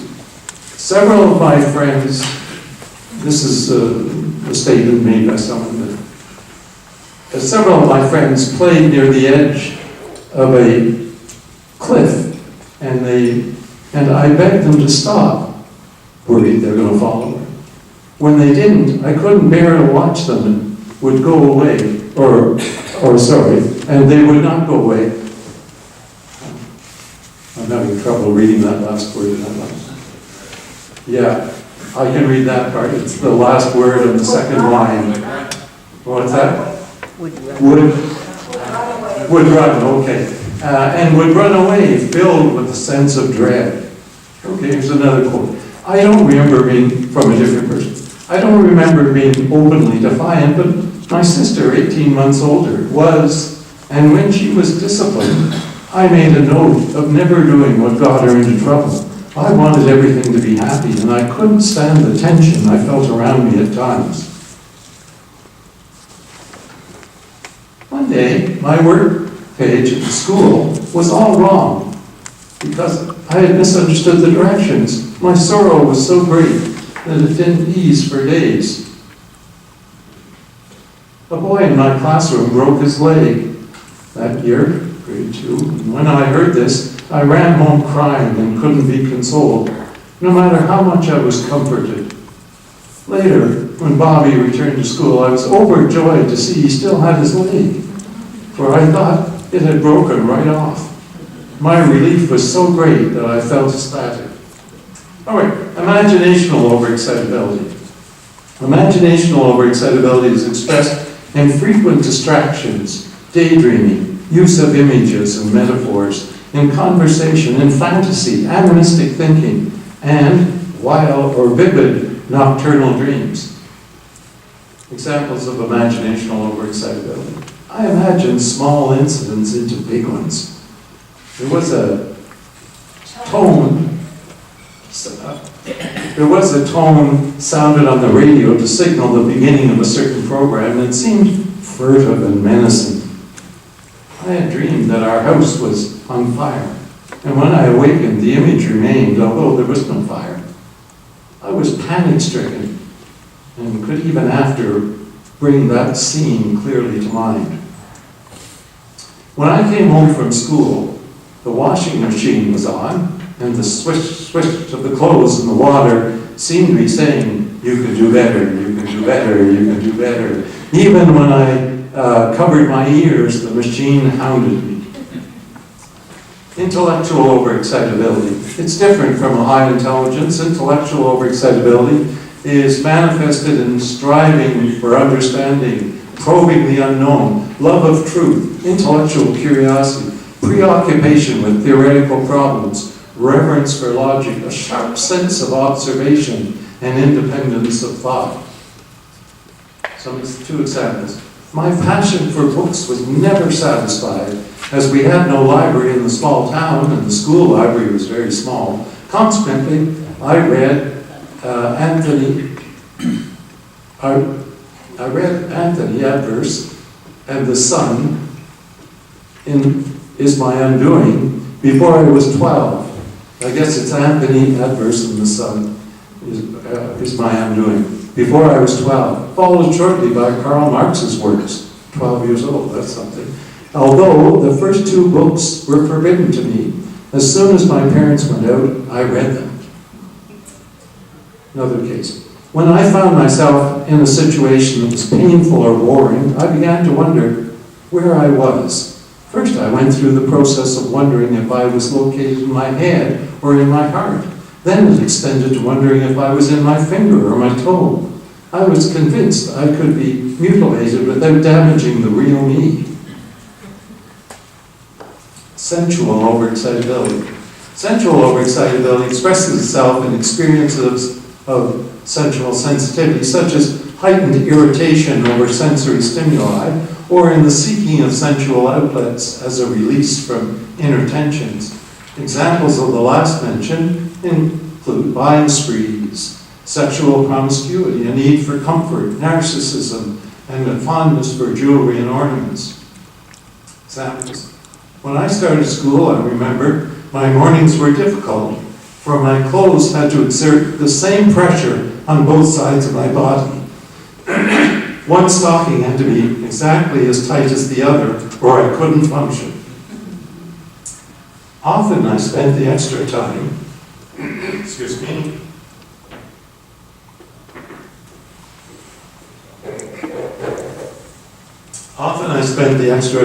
eating more than I needed, which led to a tendency to be overweight that took years to understand and partially control. Psychomotor overexcitability. Psychomotor overexcitability can be seen in manifestations of surplus physical energy, such as animated gestures, taking on self-imposed tasks, and participating in strenuous games and sports. Or Calgary Stampede. Other manifestations, a little local reference. Okay, other manifestations are various forms of nervousness, such as impulsive actions, some types of delinquent behavior and nervous habits of various kinds. Now, the necessary subordination of central and psychomotor overexcitabilities. Give me 1 second. Oh, I think it's really helpful to understand that in the writing, Dabrowski talked about excitability, synonymous with nervousness. And so overexcitability is an excess of nervousness or nervous energy. And I think that that's really important to think about. He doesn't talk about anxiety so much, but from nervousness would come anxiety. yeah, and that would fit for emotional or psychomotor overexcitability, perhaps a little less so for the others. Although a certain amount of nervousness regarding sensations also could be appropriate too. Okay, imaginational, intellectual, and especially emotional overexcitabilities are essential for development, personality development. Central and psychomotor are also helpful if they are subordinated to the other three. In the absence, however, of imaginational, intellectual, and in particular of emotional overexcitability, neither the sensual nor the psychomotor forms of overreaction contribute much to personal growth, since they lack a necessary connection with the processes of inner psychic transformation.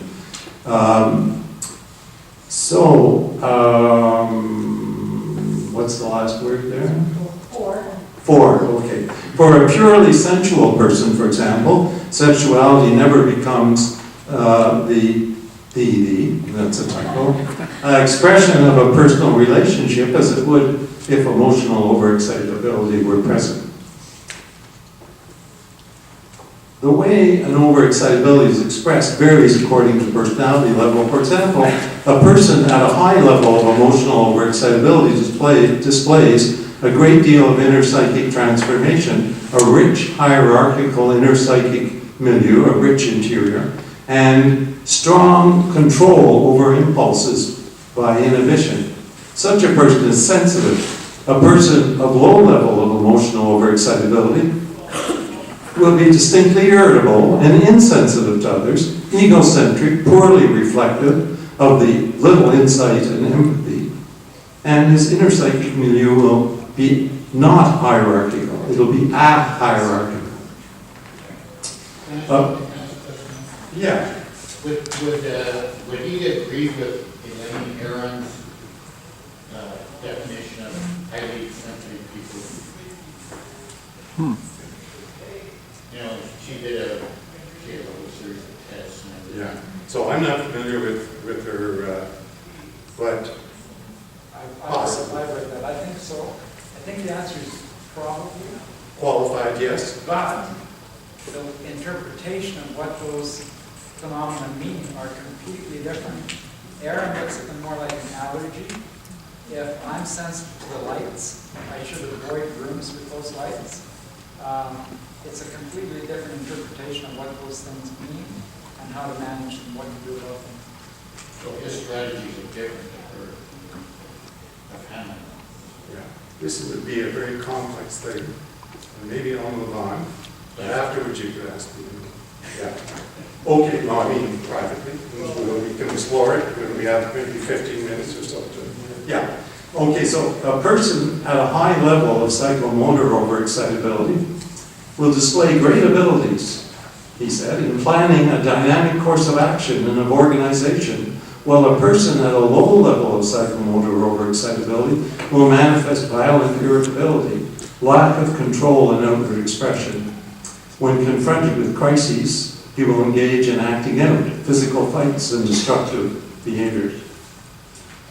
All right, now, the conflictual function of psychic overexcitability. In a nutshell, psychic overexcitability creates internal conflict, leading then to the necessary disintegration for personality development, leading to disintegration of lower level drives, making way for the emergence of higher level drives. So we're going to put it in a diagram. Psychic OE leads to internal conflict, leads to a higher level resolution. Dombrowski elaborates upon this idea as follows. The richer the developmental potential, the more factors are brought into play which are in conflict with each other, and the more disequilibrium which is produced. The position presented here is that a multi-level emotional conflict or a multi-level emotional cognitive conflict is a necessary condition for development. Let us take, for example, the forms of overexcitability. Strong emotional and strong intellectual overexcitability lead to a powerful conflict between a personal, feeling, and relationship-oriented intuitive approach to life and a probing, analytical, and logical approach. Inevitably, the two will clash many times in the course of development before a resolution of the conflict is achieved. If strong imaginational overexcitability comes into play, the conflict may spread even further. When sensual overexcitability enters the picture, there arise conflicts between pleasure orientation, which even in its refined aesthetic form, touches only the surface of experience, and the more rigorous and profound demands of empathy, self-denial, moral principle, need for self-perfection, and so on. There may be a violent and enduring conflict between lower-level needs of comfort and sensual satisfaction and the higher needs of reflection, solitude, and attenuation of sensual desires, which are now regarded as interference.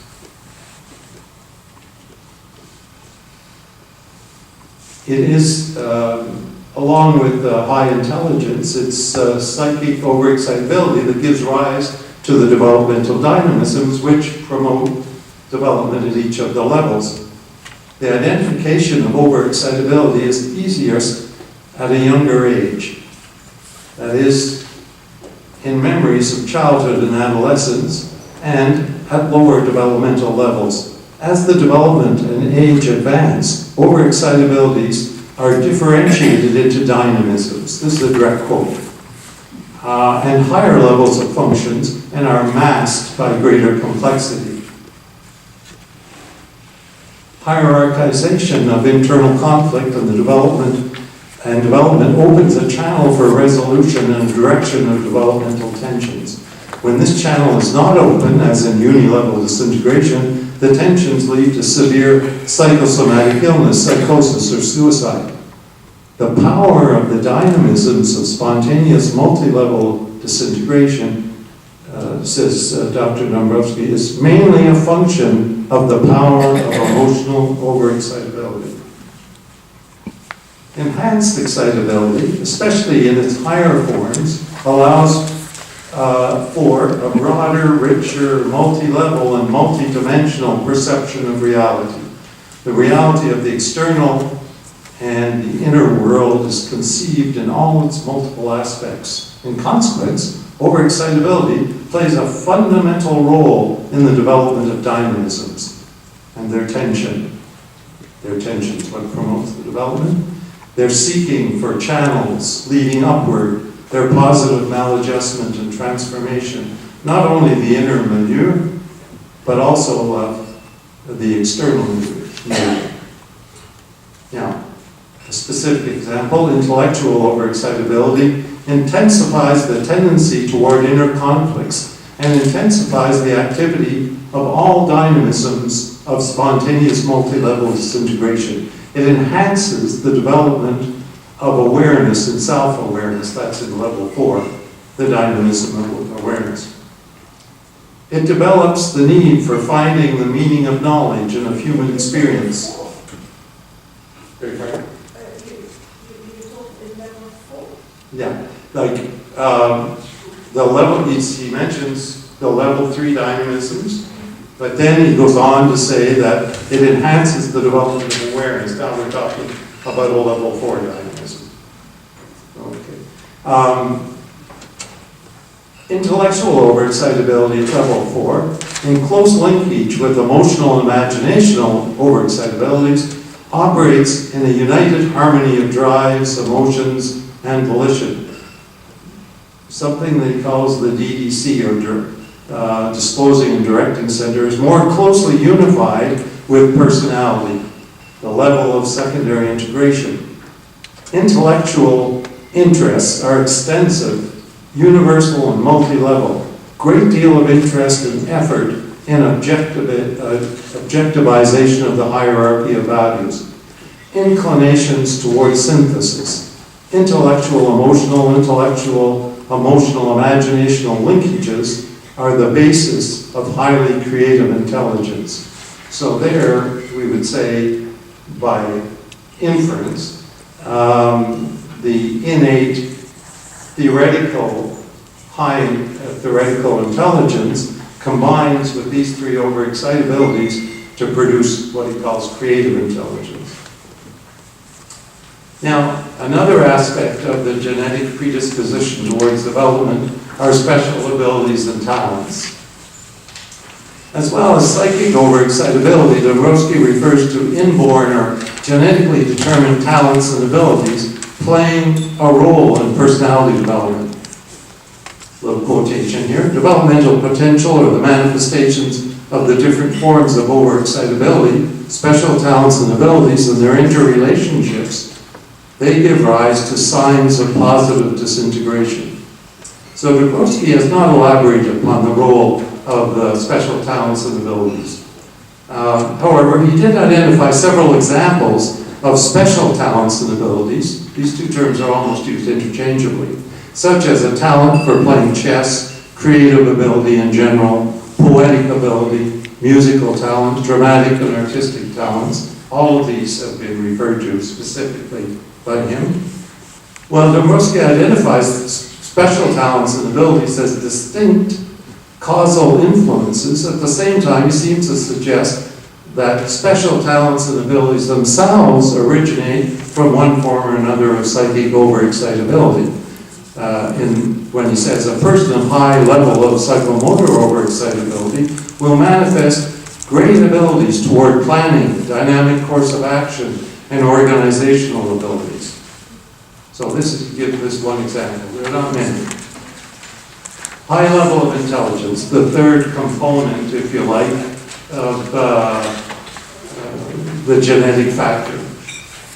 In addition to special abilities already briefly discussed, Dombrowski maintains that a general ability of a high level of theoretical intelligence. So intelligence he sees as an ability, but it's a general ability that could be applied in many areas. Musical ability, obviously, by definition, can only be applied in music. Artistic ability only in the creation of artistic works and so on. But intelligence, a high intelligence quotient, can be applied broadly. Dombrowski also distinguished between what he called theoretical intelligence and practical intelligence. Practical intelligence is a good thing, but what was really necessary for personality development was a high level of theoretical intelligence. So, Dombrowski indicates the role intelligence plays in the formation of higher level dynamisms in an analysis of one of his research subjects. So here he's describing a particular subject. In example number 6, intelligence is very much in the service of development. So Dombrowski made the point that without psychic overexcitability, if a person just has high intelligence, that high intelligence will be in the service of selfish goals. So intelligence in itself is not enough. It's necessary, but it's not enough in itself. But here, in this particular person, their high intelligence is very much in the service of development, and it's creative. It's enriched by imaginational and intellectual overexcitability. So he clearly is distinguishing between high intelligence and intellectual overexcitability here. It strongly contributes to the dynamism of subject-object in oneself, and it also strongly contributes to the dynamism of autopsychotherapy. A note on the double meaning of developmental potential. I think this will clear up a lot of misunderstanding. When Dombrowski uses the term developmental potential, he uses it in two ways. He is sometimes explicitly or implicitly referring to predisposing factors, that is, genetic or environmental, that cause personality development. At other times, he uses this term to refer to signs or indicators that an individual has the capacity to undergo personality development or the capacity to undergo further development. While the genetically determined causes are few, ultimately a favorable psychic overexcitability profile, a high IQ, and perhaps the presence of special talents and abilities. I say perhaps here because if the special talents and abilities are themselves derived, then they cannot be ultimate causes. But that's not clear from his writings, so I will put them in there as a third element in the genetic predisposition. But the indicators of developmental potential are many, and he mentions many of them. The fact that someone has developmental potential will be indicated by the beginning presence of certain dynamisms. There's a beginning presence of a hierarchy of values. That indicates further development of the hierarchy of values and of the evolving person and so on. But there are many other indicators. Nervousness, there's many other factors that can indicate development. Now, the second factor predisposing people towards development, favorable environmental conditions. In Dombrowski's view, it's the first or genetic factor which is the major determinant of personality development. It is strong personality development. If it's strong, if the high intelligence, abilities, talents of a general and special kind, psychic overexcitability, they're all present in a strong way, then personality development is all but inevitable. If it's weak, personality development is impossible. But if the genetic factor is somewhere in between weak and strong, then the second factor, or the environmental factor, now becomes decisive. So the question is, are there very few people who are in between, or are there a large number of people who are in between? Well, there's some indication that the environmental factor is more important than some readers of the theory might suspect, because in his book, unpublished manuscript, Authentic Education, he's at great pains to describe ways that parents and educators can create an environment that will promote development. So it must be that that's done not for a few, but for many. But anyway, that's another conversation. Yes, let me start quoting.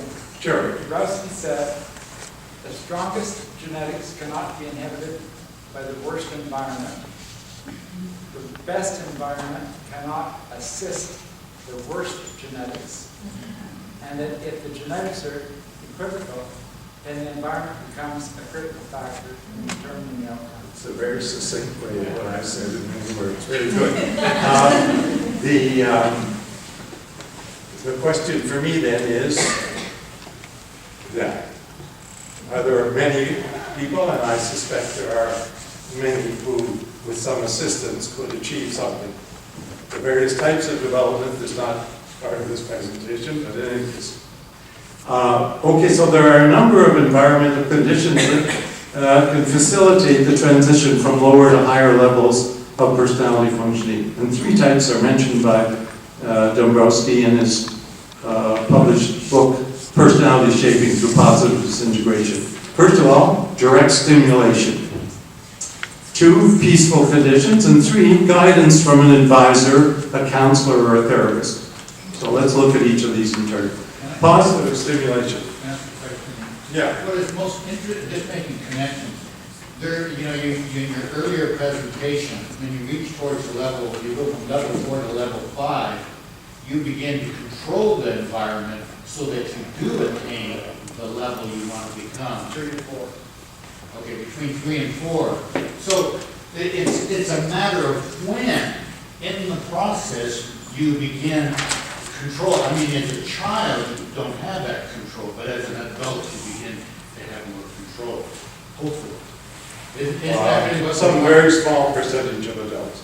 Some minuscule percentage of adults. What I'm saying is is this issue of genetics versus environment may become less important as you get older because you have more control over it.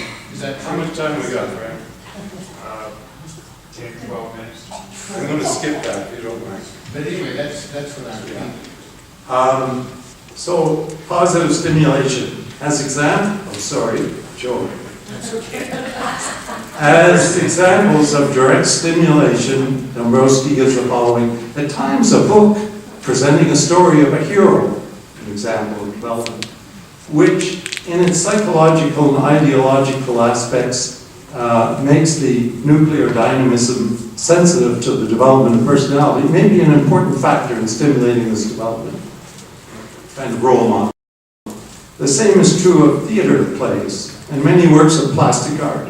A proper scientific, social, or artistic environment which stimulates one to create work or presence at a discussion or taking part in an excursion in the company of proper people may constitute a positive factor and consequently an auxiliary medium stimulating the development of personality. Peaceful conditions. What does he mean by that? Well, for those individuals experiencing a period of great creative tension, that is conflict between what is and what ought to be, what is needed is an eruption of active stimuli in order to allow the emergence of inner resources that can order and give meaning to conflicting impressions. External aids conducive to this are isolation, tranquil surroundings, and music. So an increasing need for reflection, meditation, contemplation augments the need for solitude as a necessary condition for developing the dynamisms of multi-level disintegration. A need for solitary contemplation of nature and art. He was big on the idea of taking walks in nature, exposing oneself to works of art and museums, and so on. The brothers told me that he got that from Pierre Chanier. And Pierre Chanier wrote a book on what he called the rest cure, REST cure, where he had a sanatorium where he put people in medications in, and all he did was just kind of like have a spa holiday. Yeah, there's an equivalent, a Japanese equivalent as well. Where yes, they get on there for the first few days, yeah. And then it's only so anyway. Okay, so the role of a qualified advisor. Some of the functions performed by an advisor are things like pointing out contradictions in behavior, making how many people become aware, providing insight into negative and positive personality characteristics, strengthening positive qualities such as responsibility, interpreting behavior from a moral perspective, encouraging self-criticism, independence of thought and behavior, and empathy, training the individual to struggle against subordination of intelligence to instincts and against egoism, developing a capacity to organize the interior life, and teaching the individual how to meditate. Okay, the third factor, the conscious choice. The third factor consists of the positive developmental choices made by an individual as they move from level 3 to level 4 and beyond. Dombrowski describes it as follows. The third factor is independent from and selective with regards to heredity, the first factor, and environment, the second factor. Its selective role consists in accepting and fostering or rejecting and restraining qualities, inclinations, interests, and desires which one finds either in one's heredity or one's hereditary endowment or in one's social environment. It arises and grows as a resultant of both positive hereditary endowment and the ability for inner psychic transformation and positive environmental influences. So this is this factor which promotes development is a factor of choice. It in turn derives from the other two factors, but it has an autonomous existence in the advanced level 3 moving on up. The third factor becomes active only at the transition from level 3 to 4. Now, principles governing the theory of positive disintegration. Well, the foundational principle underlying personality development, this is all stuff now. It's only 2 or 3 slides, but it's all stuff you already know, but it's just recapitulation. The foundational principle is that automatic biological determination is replaced by psychological, that is conscious, autonomous, and deliberate determination through a process of positive disintegration. So the principle of positive disintegration is fundamental first principle. Derived from that, or explaining that, is the process is governed by the following principles: hierarchization, increasing inhibition and eventual elimination of lower level behavior, increasing reflection resulting in the growth of intuition and the accessing of higher values, transformation of syntony, that is the attraction or attachment or going along with, Bill gave an example earlier of syntony, into empathy or increasing alterocentrism, increasing concern for others. Mental illness and personality development. Dombrowski argued that a distinction should be made between lower and higher forms of mental emotional dysfunction. In the case of low-level anxiety neurosis, in conditions of stress, shock, accident, we find, he says, symptoms of fear on a low level expressed in immobilization, in the extreme form catatonia, automatism, an absence of reflectiveness. On a high level of development of anxiety neurosis, we may observe the inhibitions of primitive fear, symptoms of empathic disquietude about others, and existential anxiety. For Dombrowski, many forms of mental illness are actually expressions of internal conflict or expressions of psychic overexcitability, and therefore should not be pathologized, but should be recognized as potential for development. On a high level of hysteria or hysteroid structures, we come upon such symptoms and such hysterical or historic dynamisms as emotional hyperexcitability, high capacity for empathy and identification, tendency toward contemplation and ecstasy, capability for dramatization, and openness to suggestion of a very high level. Such syndromes as depression, obsession, infantile neurotic states may represent high-level developmental dynamisms. So this is one thing that he said also in his unpublished work on authentic education, that educators have to treat the students as individuals and be always alert and to their dysfunctional behavior as, in fact, indicating potential for growth and not to pathologize, automatically pathologize. There is real pathology, and that should be recognized and treated, but one should be discriminated. So for Dombrowski, what he called psychoneurosis is an expression of emotional overexcitability and therefore an indicator of developmental potential. The therapeutic interventions recommended by Dombrowski for various psychoneuroses include, in addition to relaxation and emotional support, fostering an awareness in patients of their creative and developmental potential.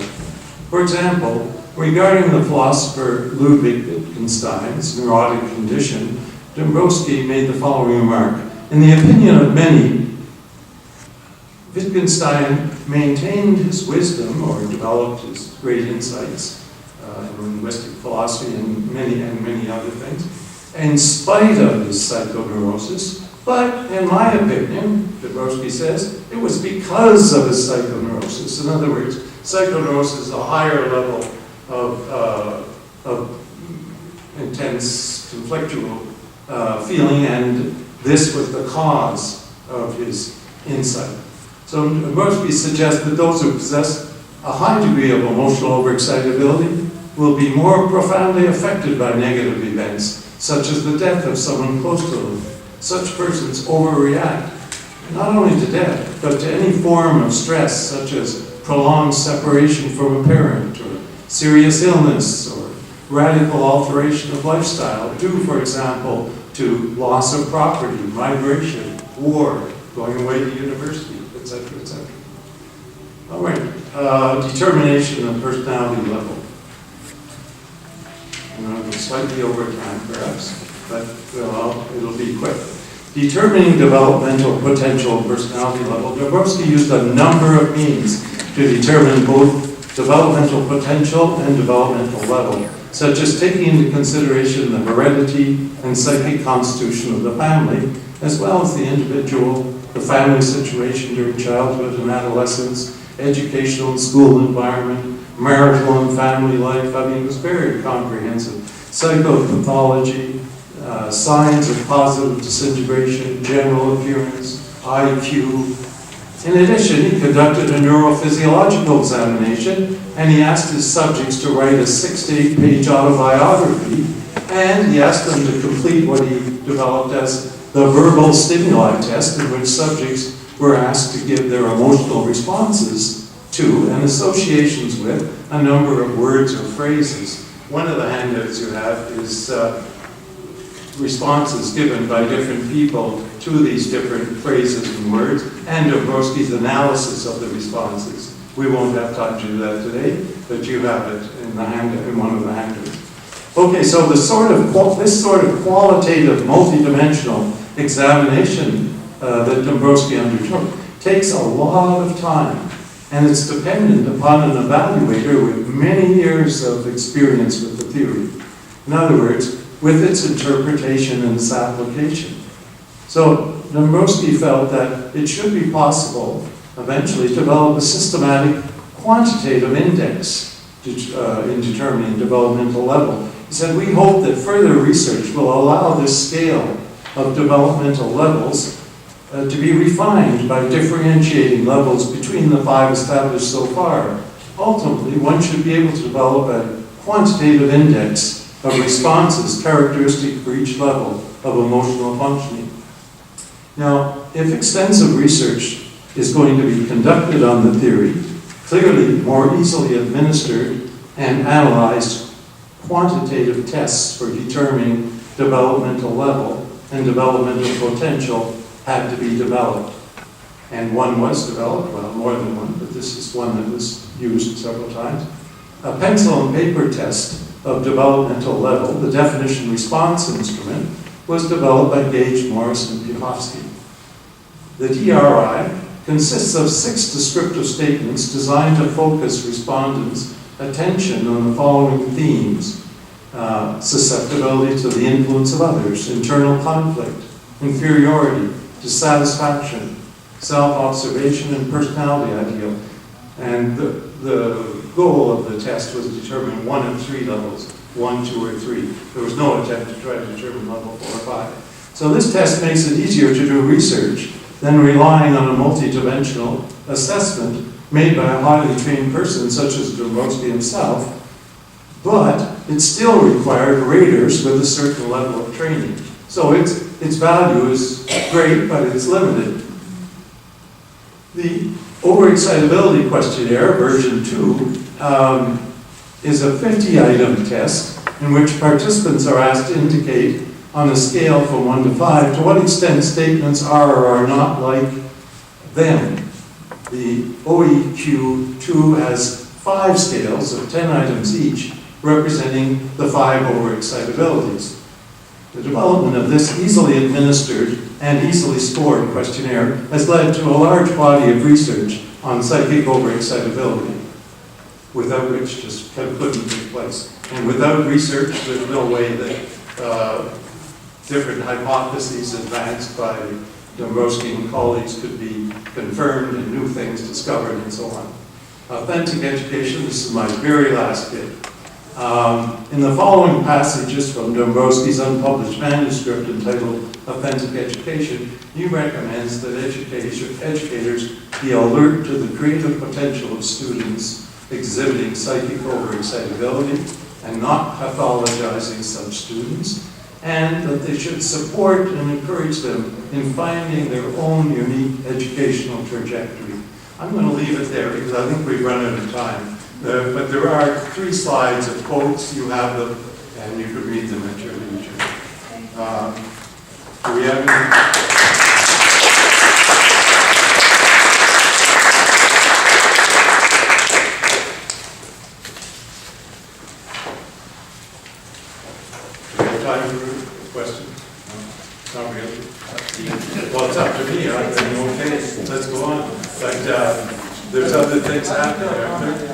I'll just make a concluding comment, even though I wasn't supposed to. I'm one of these introverts that's trying to find his extrovert self. So I'm Joe Frank, by the way. Some of you will have seen me in exchanges with email, etc.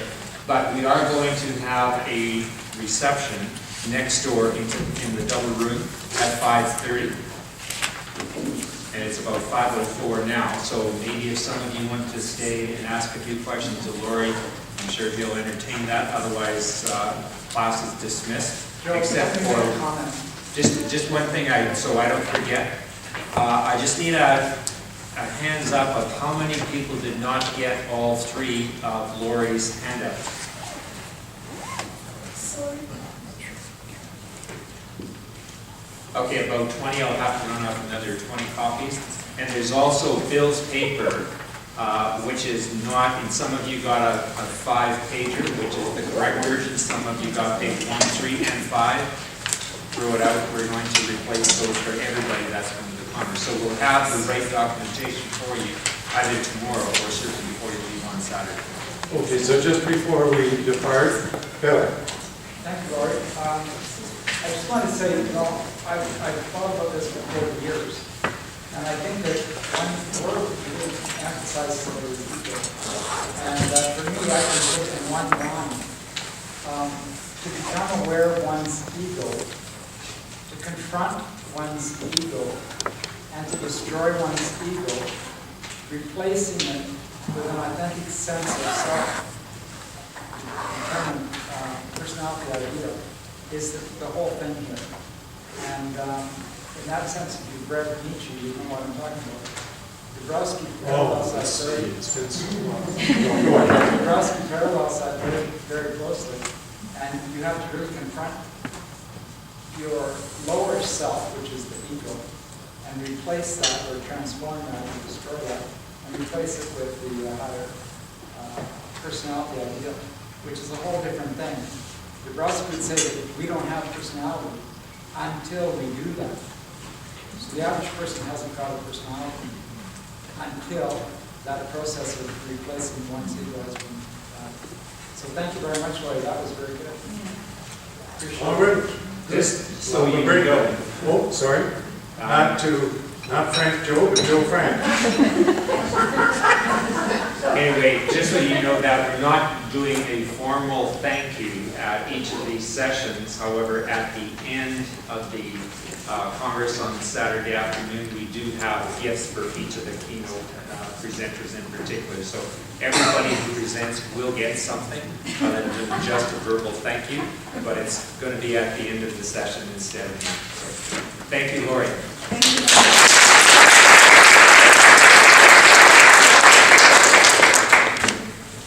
I'm sure he'll take personal questions, otherwise we'll see you at the reception at 5:30.